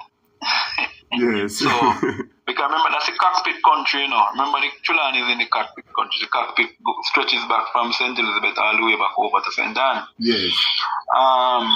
So the St. James is going to be the really interesting one for me. I believe that the PNP will have a greater fighting chance in South St. James. They are running, Nikisha Burchell is going to run that seat. I saw Popka and them was down there with Shano. Nikisha Burchell is a very good communication specialist. I think she will be Who is she running against? Who is Nikisha running against? Who is Nikisha running against? She's running against the former mayor, Omar Davis. Okay. Right? Yeah, but you see the thing, Omar kept on working, pushing hard for that seat, until he got it. So, but the point is, people have this thing, because if every minute you are, let's use a simple analogy, if every minute you're asking a man for a work and him get the job and then all of a sudden him get the work, him realize they couldn't do it. And I think that's the issue with Omar Davis, because they got that constituency, told the people they would do way more, do a lot of transformation in there. But the truth be told is because they won by such a large margin, they have not really done any work in South St. James. So I expect Nikisha Burchell to, because the PNP has to win a seat in South St. James. In St. James, sorry. The PNP need at least one seat in St. James. Right, at least one. So the toss-up would be between there and over the one that Marlene Malawu-Fort has, which she would then go against Dr. Andre Arton. I think that the rematch with Marlene Malawu-Fort and Arton will beat her in the rematch. But what made you think him lost? Well, at one time him run against her in 2020, right? Yeah. Okay. He lost because the conditions were not right for the PNP. Okay, I understand. Yes, I'm saying in a second follow-up, it might have a situation where you might win. There are some people saying that the young lady, Gabriela Morris, the PNP YO president, might have interest in that seat. That's Senator Gabriela Morris. So I don't know what will be the outcome, but I will say that to be fair, I would quicker to give the PNP South St. James and say they would win and give them the one and put the East Central St. James as may win. So tell me how much you have now for me. One single dege, one more. One single dege, one. You see how far I come from? Okay. So 19 and 14 is how much? Because I can't do math, I'm not good at numbers at all. 19 and 14. That is supposed to be what? 19 and 14. 33? 33, yes. So roughly, if things were to hold the way, I remember we put St. Thomas Western in Maywin. We put a couple seats. We are about 4 seats. We're about 3 or 4 seats in a Maywin, yeah. Right. So if this were to hold true, the PNP could easily say a path through to Parliament. Yeah. Yes. To form in the government. So you're seeing a lot of seats available where, in the event footwork is put on the ground, they will be able to seep through, especially with the leader, because a lot of seats that were won was won because of Andrew Holness. Now, seeing that the people have turned against Andrew Holness, a lot of these seats will also suffer the same fate. Definitely, because remember that the swing has moved. Remember that 2020, Holness was bringing the JLP on his back. Yeah, that's true. Now the JLP is bringing Holness on their back, and so the narrative has changed. So the feel has changed. Let me also say to our students and listeners that what I've just showed you is, if the PNP takes this path to victory, where you look at least 25 seats, you have 14 already, so you're going to defend what you have. Yes. Right? But look at least 25 that you don't have and try to put sufficient support in those 25 seats. To get 39. Right? Instead of trying to run after all seats, you can't win everything. That's just the truth. So you have a focus on somewhere you have a greater chance of winning to get the numbers to sweep through. Why would you spend money in seats that you know you can't win? It don't make any sense. You need to get rid of the government, and you need to be strategic in how you do so. Yes? You need to be strategic in how you do so. So you target seats that you need. With what I have given you, if the PNP take the numbers that I have given, that's about 24, 25 seats, and work on them, right? And put those in a winning column. That's it for the PNP. That's 39. The PNP would just be shy 3 seats of what it had when it won in 2011. But my biggest question is this, my brother. Why is it that the PNP has not garnered enough support to get Andrew out of his seat? The issue for me, I think people need to stop this over elaborate approach about getting Andrew Holness out of the seat. And let me tell you why I say so. You have to understand that if you know the seat, you know the seat. So you have the mayor's division, what they call it, Steve Wright Gardens. Then you have the Olympic Way division, yeah? think Andrew has 2 divisions. I'm certain that it's 2. I don't think he have 3 divisions. Yeah? No, it's 3 map, because you have the one that Patrick Roberts is the council, which would be the Jews land. Yes, right? yes.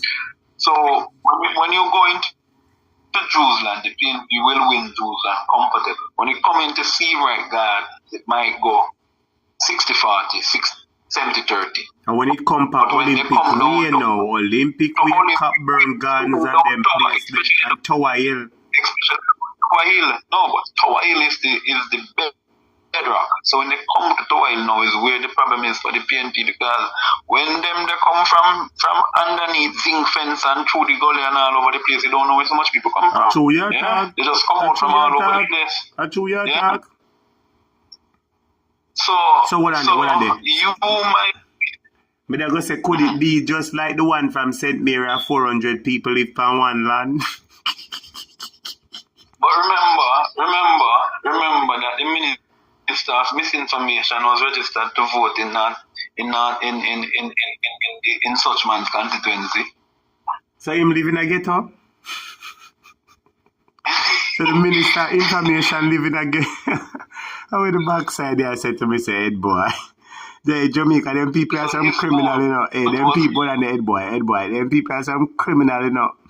That man there, Minister Bug Life, him live in a waterhouse or him live in a tower if you are voting on the Prime Minister constituency. Up until he became a member of Parliament, he was a registered voter in such man's constituency.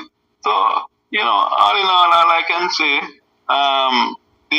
what the PNP needs now is cohesion.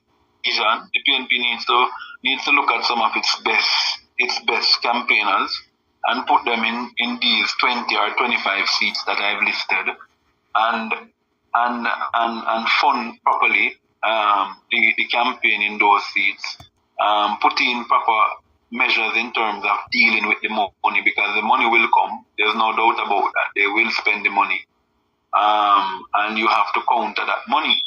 Yeah. Because when that money running out, what I can tell you some of the strategies of the JLP. For example, when I've always said to candidates when candidates are when I say you must control the road. So don't come off of the road. Especially the night before the election. Because that's when the money comes. Yeah, it comes at night and sometimes on the day. And what they do, they go around. Sometimes they go around in the nights to houses. So 1 o'clock, 2 o'clock, 3 o'clock, see vehicle park up in front of people's gate. And they go to some of the biggest families and they drop the big money. Yes. Sometimes they don't want people to vote for them. They know that those persons are going to vote for you. So what they do, they convince them not to vote. Sometimes illicit activities are done where people buy permanent ink and dip people's finger in it to make sure they don't go vote, and they give them the money. So there are a lot of strategies that are employed.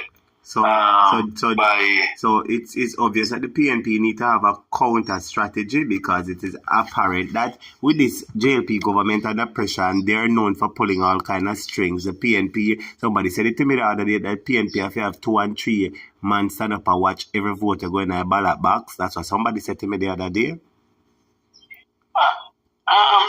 The issue, I tend to say, people, if you have good workers in your polling station, workers who know the rules, workers who make sure they go to the polling station from early, I don't want to go too much in this part, because I'm not going to give the JLP any strategy. And if they want any strategy, they will have to pay me, and I don't want the money. So that even make it worse.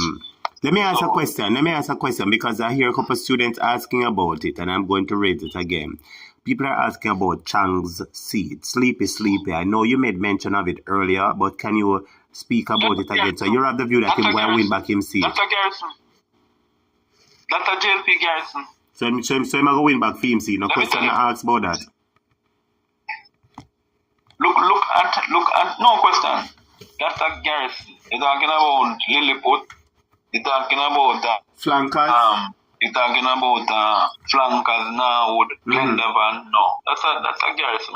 That's the Montego Bay ghetto. Let me show you how wicked, and to some point the governments, I would blame governments, right? Because when you're wrong, governments have been.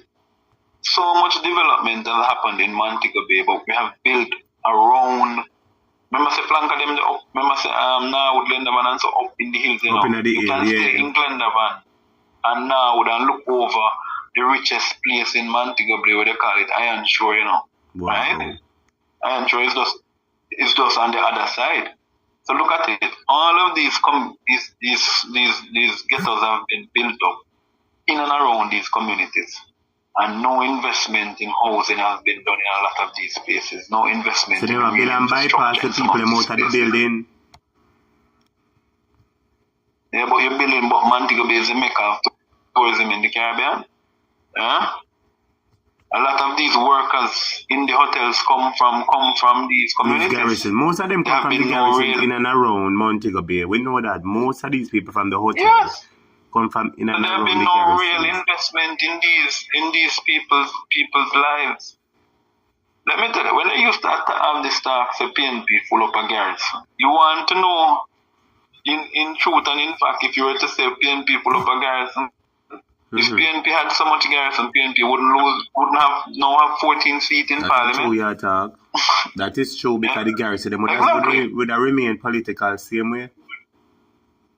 Would have remained political. When you can have Central Kingston going to the JLP, where people used to say was a garrison, it shows you that terminology, garrison politics, don't exist anymore. And it has changed also. It has changed from what they've used. Yes.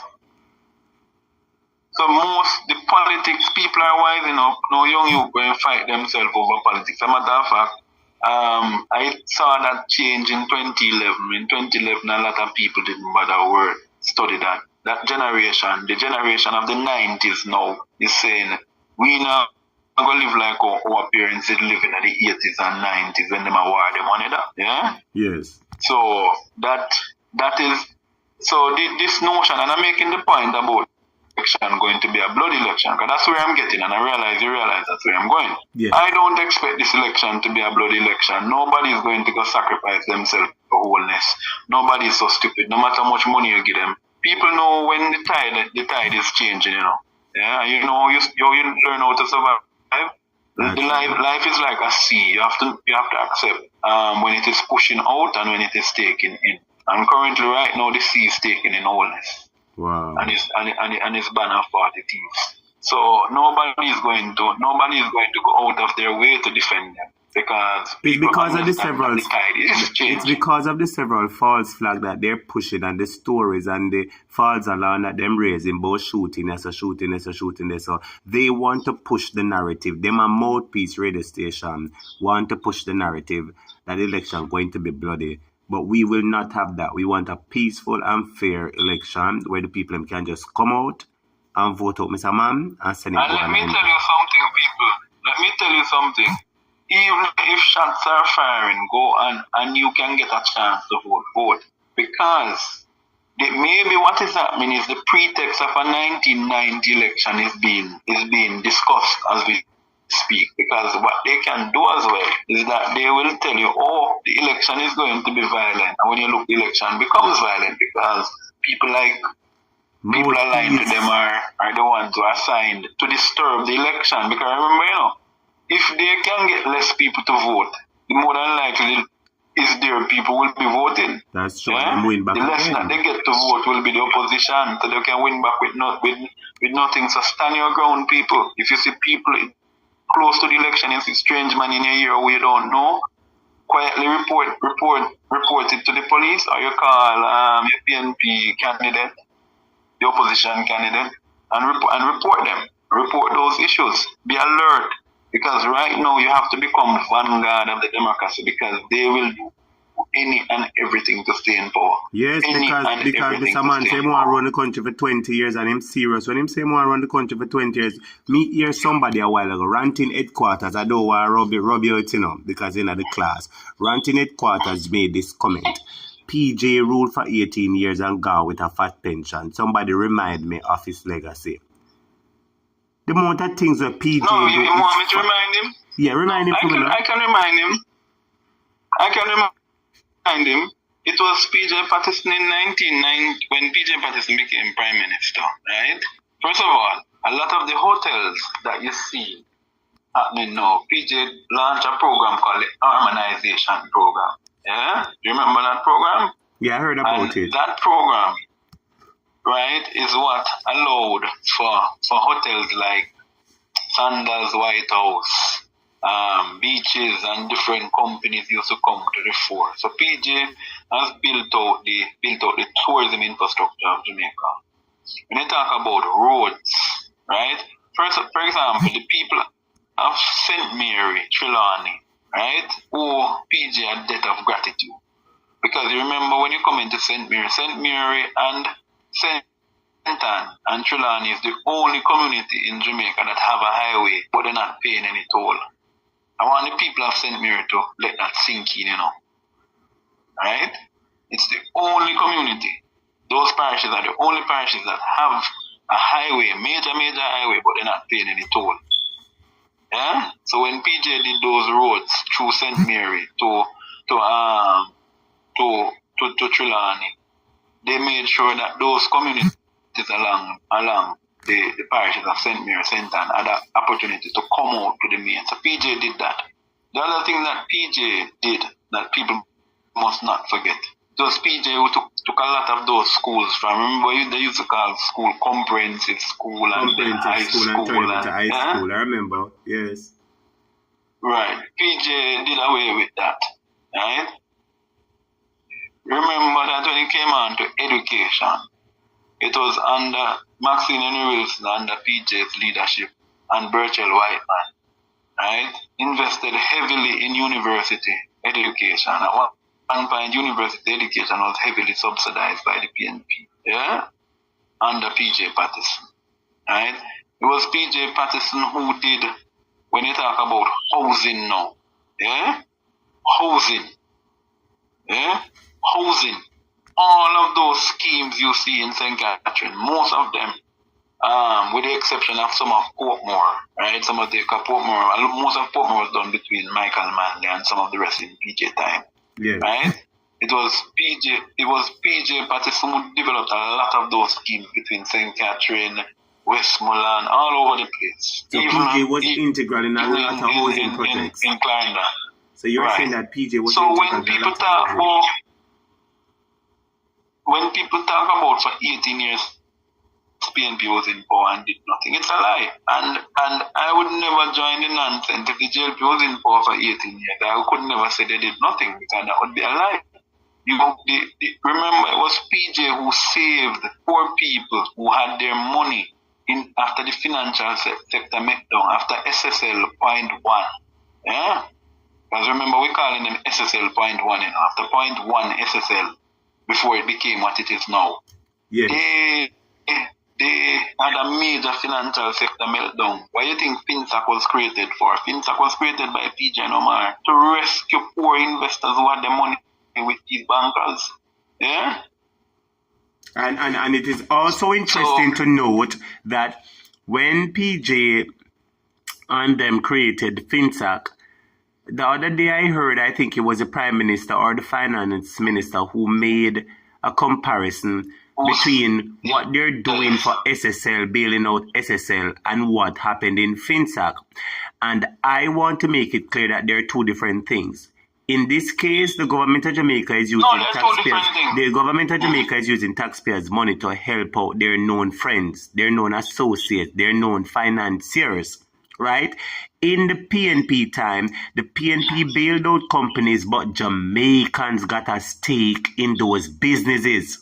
Jamaicans owned a part of those businesses. Tell the truth, not the company where FinSAC bail out. Something that goes up, my brother? Yeah,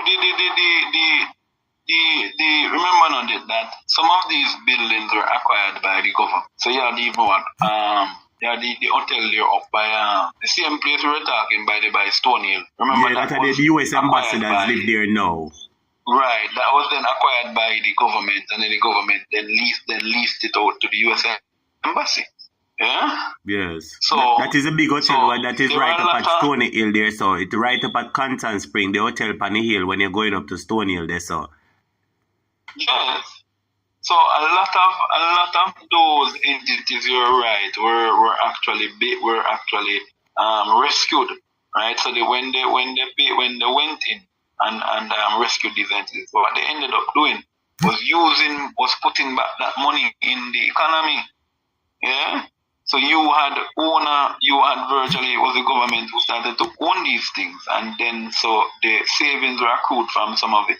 But one of the next thing you realize, from almost 7 years now, this government has had access to the FinSac report and they can't publish it. You know why they can't publish it? They would be ashamed. You really want to know why they can't publish it? Tell me why. Huh? Tell me why. Because a lot of their close friends and associates, some of whom are now in Parliament, they were debtors to FinSac. Lord Jesus. So they benefited from FinSac and now them come on and cuss FinSac. Right? I don't want to knock my friend in Manchester, but he benefited from it, and he was one of the most critical persons of FinSac, but he benefited. Back and belly rat them, my general. Yeah. Back and belly rat them. Two-side cutlass them. Sean Cole say, remember Eagle Merchant Bank? Sean Cole was saying Eagle Merchant Bank. You remember that? Yes, and Crown Eagle too. Yeah, the same, or you're under the same, Crown Eagle Insurance and so. There was a lot of major companies that but they benefited significantly. But you know, I really want to thank the class for listening to me and for listening to that point. I took the time because I also want the comrades, people who support the PNP, to realize, don't be daunted. Don't be distracted by what the JLP is going to do now. It's come with every narrative. Oh, the PNP dead, the PNP this, the PNP... Because what they have done is they have tried to push self-doubt. And they know that if the comrades are not motivated, they will not come out to vote. Yeah? But they're also aware that in the event the PNP masses get awakened, they don't stand a chance. Yeah, but they know that, and they saw it. Right now, they're confused. That is why the Prime Minister had to go back to his base, and we go back to the first point we started at.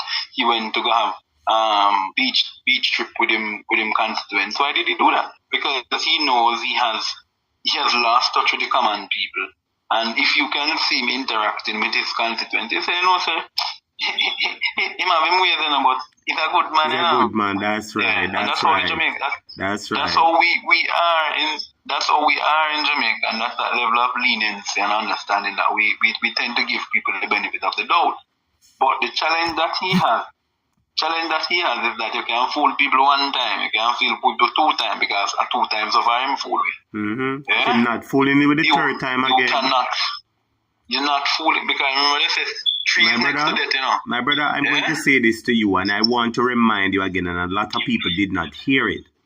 While he was at in Olaba over by the gospel concert, he said, and I quote, "Sometimes things are rough and the road is hard and the road is rocky, and sometimes you need that little 1 hour to conquer." Him say you need that little 1 more hour for conquer, and people let it pass through them ears, you know. And I'm going to echo it again, you know, students. What does the Prime Minister mean when him say him need that 1 hour to conquer? In the Bible, it says sometimes a day. Well, not in the Bible, sometimes it say a day is 1,000 years or whatever. Could the Prime Minister, when he said that he needs that 1 hour to conquer, are he speaking in subliminal messages and telling Jamaica that he only needs 1 more term to conquer them? When I heard the term conquer, I said to myself, say, conquer who? Conquer what? What the hell is this man talking about? I'm not sure what he's talking about. Within the same speech, you know. Mm-hmm. Within the same speech, because I don't want you to miss out on this one. Remember, within the same speech, he said, lift up your head when problem comes. You lift up your head to the sun. And say, give me strength, give me energy. We Jamaica, we don't look up to the sun, and God will look up to.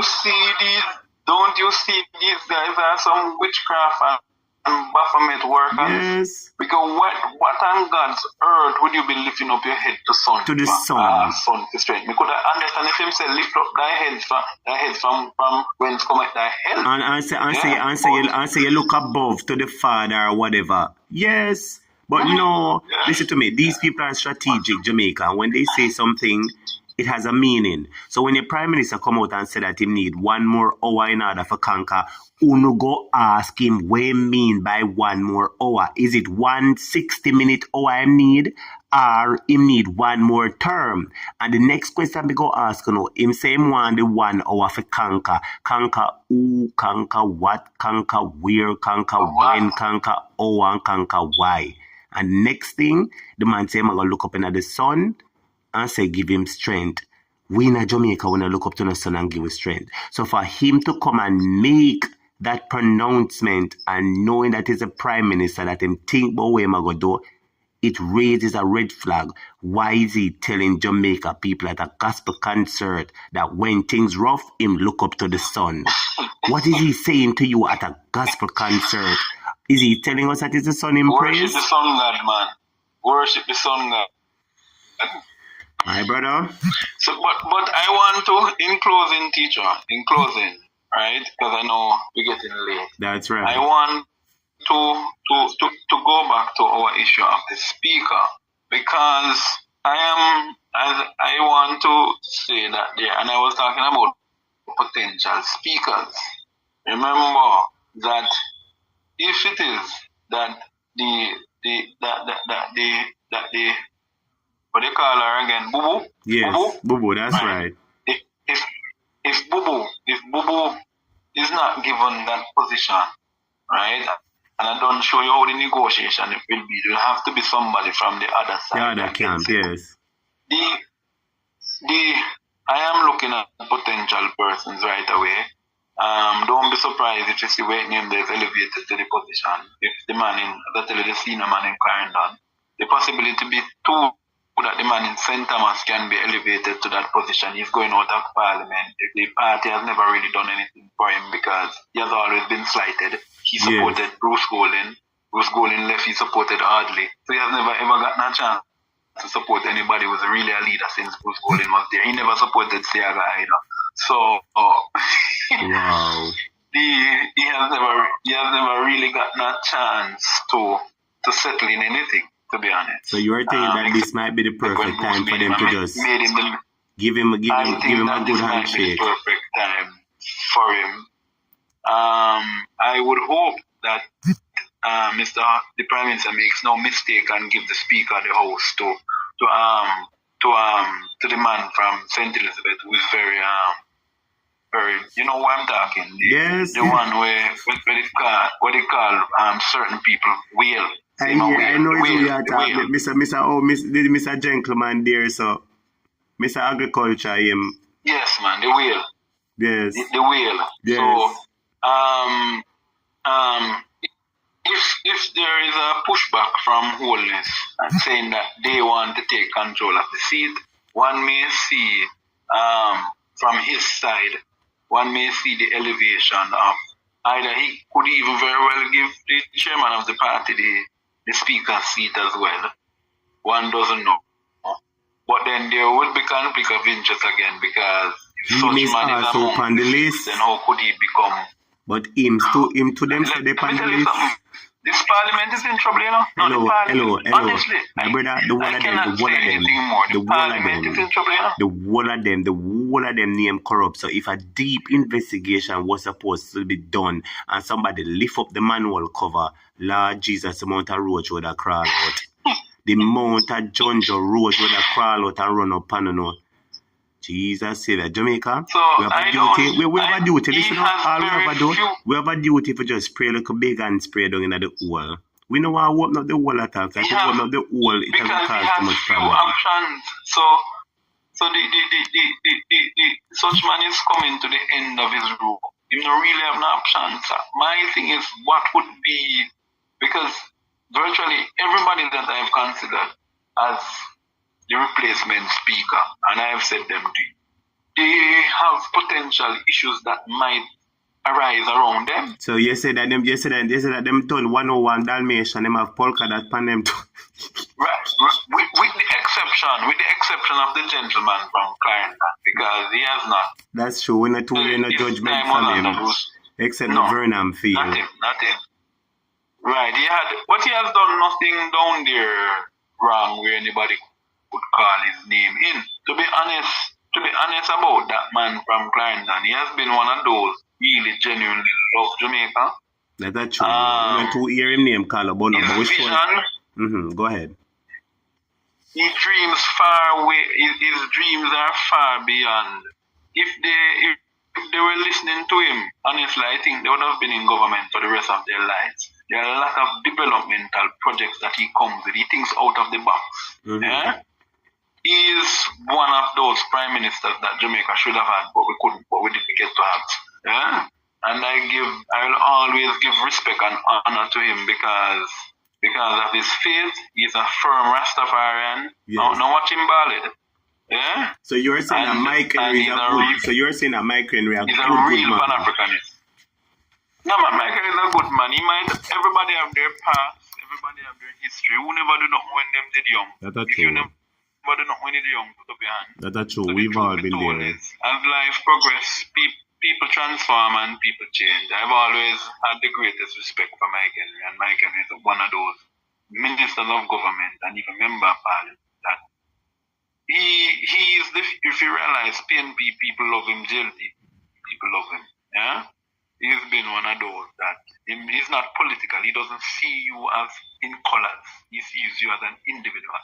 And there are very few people over the JLP who can say that about. Yeah? So he says a man when him work, him just work, him know what sides. Yeah, man, Mike work, and he helps the people. The people of Clarendon have a deep love and admiration for him. And I believe that Mike is one of them MPs that has really worked. If you look at where he took Clarendon Central from to where it is now, you know, he has really done his bit. And credit must be due to some. But not because they might not necessarily support them politically. That's true. If a man do a good job, talk and say him do good for sure. Yeah, that's the problem I have with the JLP. They never give credit to anybody. But anyway, teacher, we might have more interesting news coming this week. We don't know. We're still waiting to hear what is going to happen with the 6th. Remember I sent you that video regarding the mic system. I'm wondering if they're going to change back the mic system because the opposition is opposing the MC. We have, maybe tomorrow we can talk about the issues surrounding dengue. Yes, because dengue is also going to be a pretext for them to get a lot of money leading up to the election, the local government election. Because dengue is going to require mobilization and cleaning up of communities. And could it be again? It's so long may I warn them before we hear say evil. Before we hear say evil one death, and now the death them rise gone out. I don't want us to go in the dengue thing much. I want to touch the surface. I don't want to go in it much. You know why? Because tomorrow I want the students to come and join you. That's right. So tomorrow we're going to touch it, because man.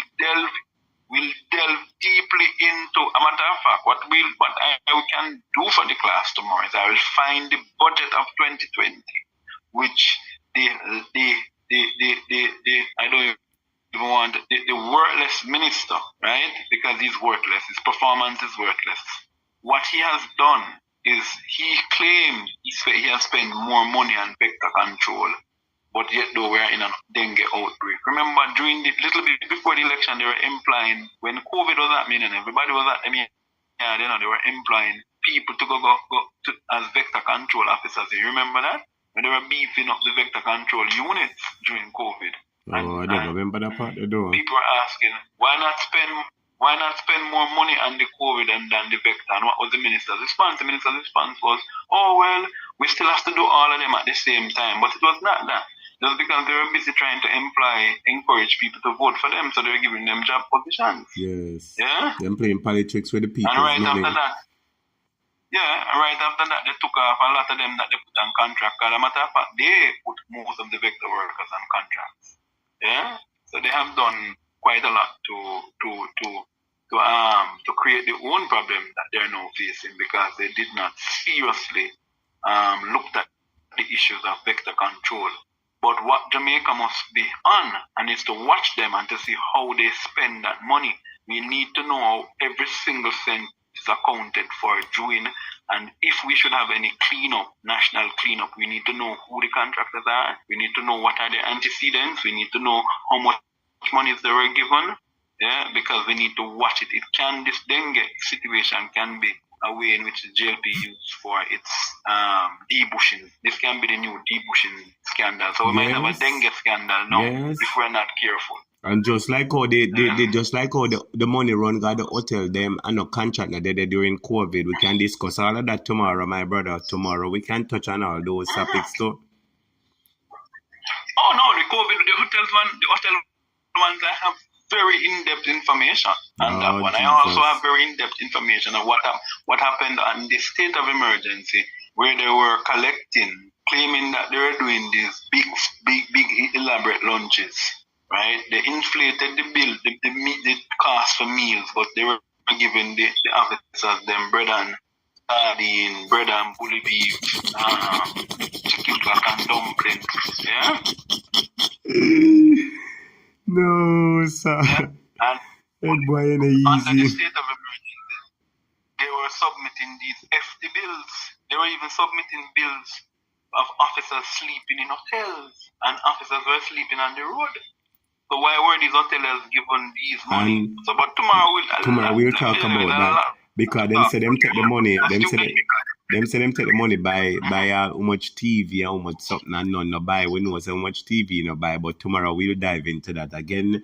Head boy, once again. For the 2020 election. That was the financing for the 2020 election. We were aware of it. We can touch on it tomorrow. Well, head boy, somebody here says very informative class. Gonna rewatch tomorrow and take notes. Thank you, head boy. Well, as usual, I say when you come to class, the students stand at ease like a soldier and then listen to what you have to say. You understand, head boy? So it's always a pleasure having you over here with your wealth of knowledge. Thank you, as usual, for being a guest on the show. No problem. I didn't know, so you're always welcome over here because you're the head boy in the class, all right? So, big up yourself. And I'll say to the People's National Party, if you listen to this clip and you take my advice, we need to consult each other and find out what is in it for me, because I don't give free advice. But anyway, I'm joking. The good advice for me would be to see Jamaica come out of this wicked and uncaring government. That's right. And nothing is wrong for them also to reach out to people who have genuinely good ideas who can help them. If it's a party that is taking note, reach out to people who provide valuable information. Plain and simple. I joke about it. The party, to be quite frank, I'm in contact with some senior members in the party. Occasionally have some chance to bounce some ideas off them, and they do listen. I want to commend Mark Golden and his team. Yes. People have been very critical. A matter of fact, this is the last point, and this is the hard point of this one. The lady who keeps on making her nasty, disgusting comments about Comrade Angela Burke and and about Mark Golden and about the whole situation related to Philip Paul. The crosses? I think that I can't call her no comrade anymore. I used to have the greatest level of respect. As a matter of fact, I know her. I used to refer to her as aunt. I used to call her aunt. She knows the politics. There's no doubt about it. There's a lot I've learned from her. But she is bitter, and I want to explain to Jamaica what is happening. She's bitter, and the bitterness is coming from the fact that when Peter Phillips was there as leader, and I'm not trying to mix anybody in anything, but when Peter Phillips was there as leader, she was very close to the leadership of the party. Yeah? So she could go up to OLO, she could sit in Peter Phillips' office, she could talk to the leader, she had all access. Occasionally, things, the politics is broken around, people get them stuff. Yeah? When Peter Bunting challenged Peter Phillips, you must understand, if you are going to offer my tree, you will feed me. I'm going to hate it because my food is kick out of my hand. Yeah? Wow. And so she was one of those who benefited heavily from the president of the party. So whomever became president of the party, she always close to go meet with them and align herself with them. She was always about her personal It was gains always more than about anything herself. else. If you listen to her, she always promotes herself. She has always promoted herself. And so the issue that she's having now with the party is not because nothing is wrong with the PNP. And there's a bunch of people who have captured the PNP. It's personal vendettas. Those are figment of her imagination. What the issue is that she has now been locked out because of her very own behavior. Yeah? And there has to come a time when you have to tell people, so look here, yeah, we love you, we don't mind you for vote for the party, but you just have to distance yourself from it. And her behavior as a comrade, has been far from good. And I understand why the PNP would distance themselves from her. Remember now she brought she wanted to bring down the general secretary. Yes, and she brought down the PNP into disrepute. Even the leader she was attacking to, she was after the leader every minute.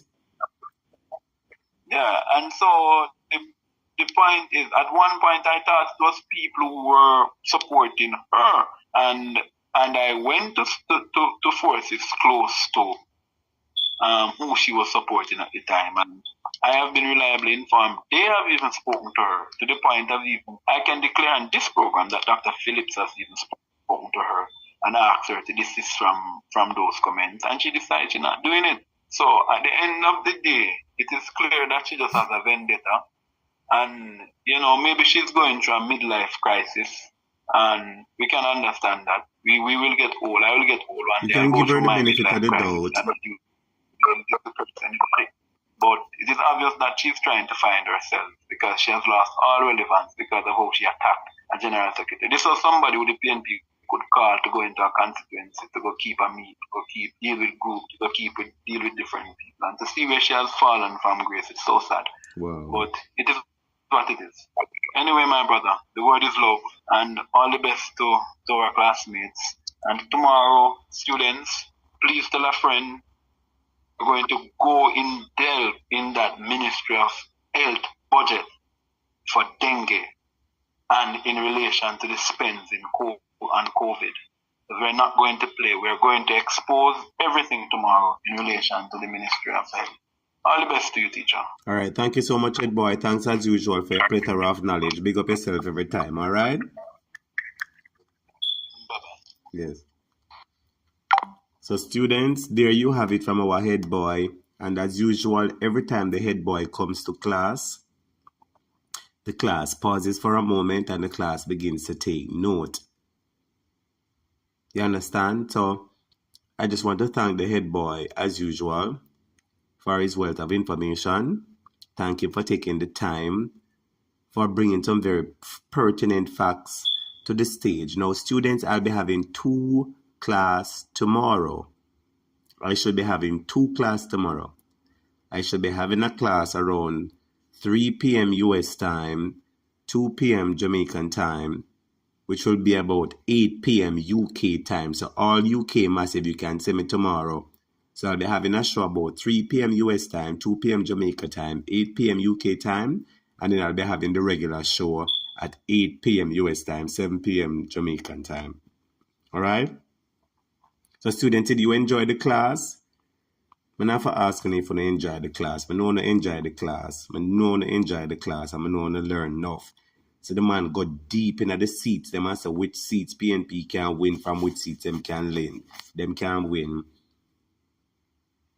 Tomorrow promises to be another fun, another factual night. And Kali said, don't forget to share this live in your WhatsApp group.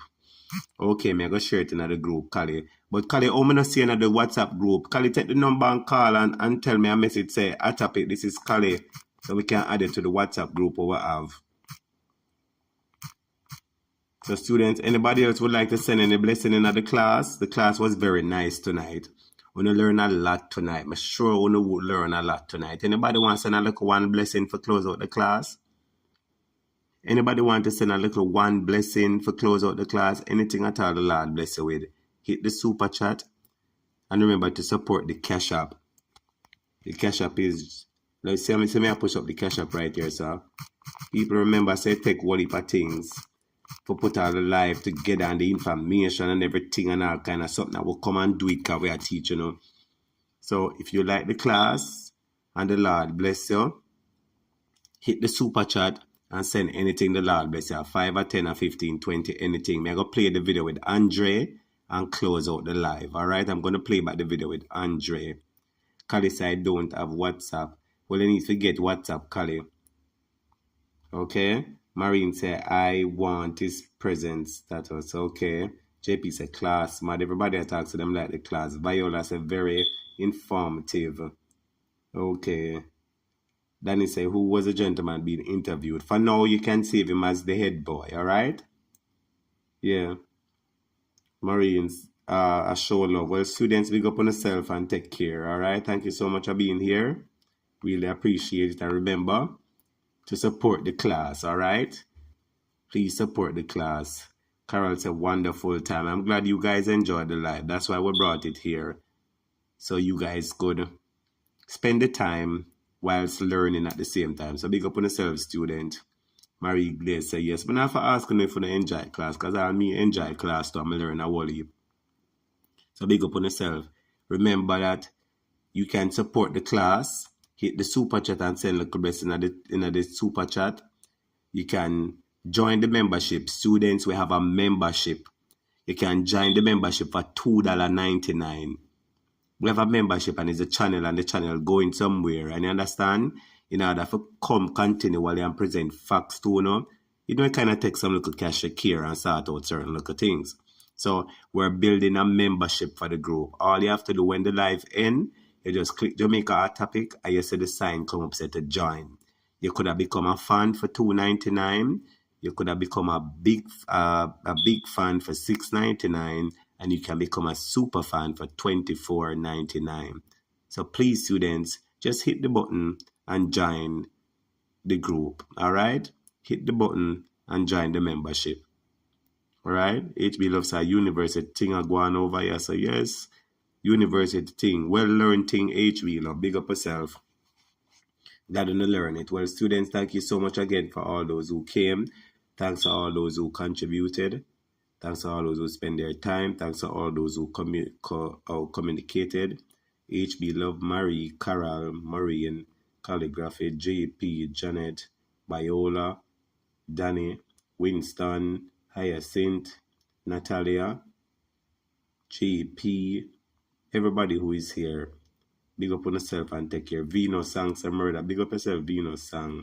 Eva Jean Stoney, Delana, Percy. Everybody big up on yourself. Big up on yourself. Borg, big up yourself. Sean Cole, big up yourself. Tisa Taylor, big up yourself. Everybody big up on yourself. Ranting Headquarters. Everybody big up on yourself. Thanks for coming.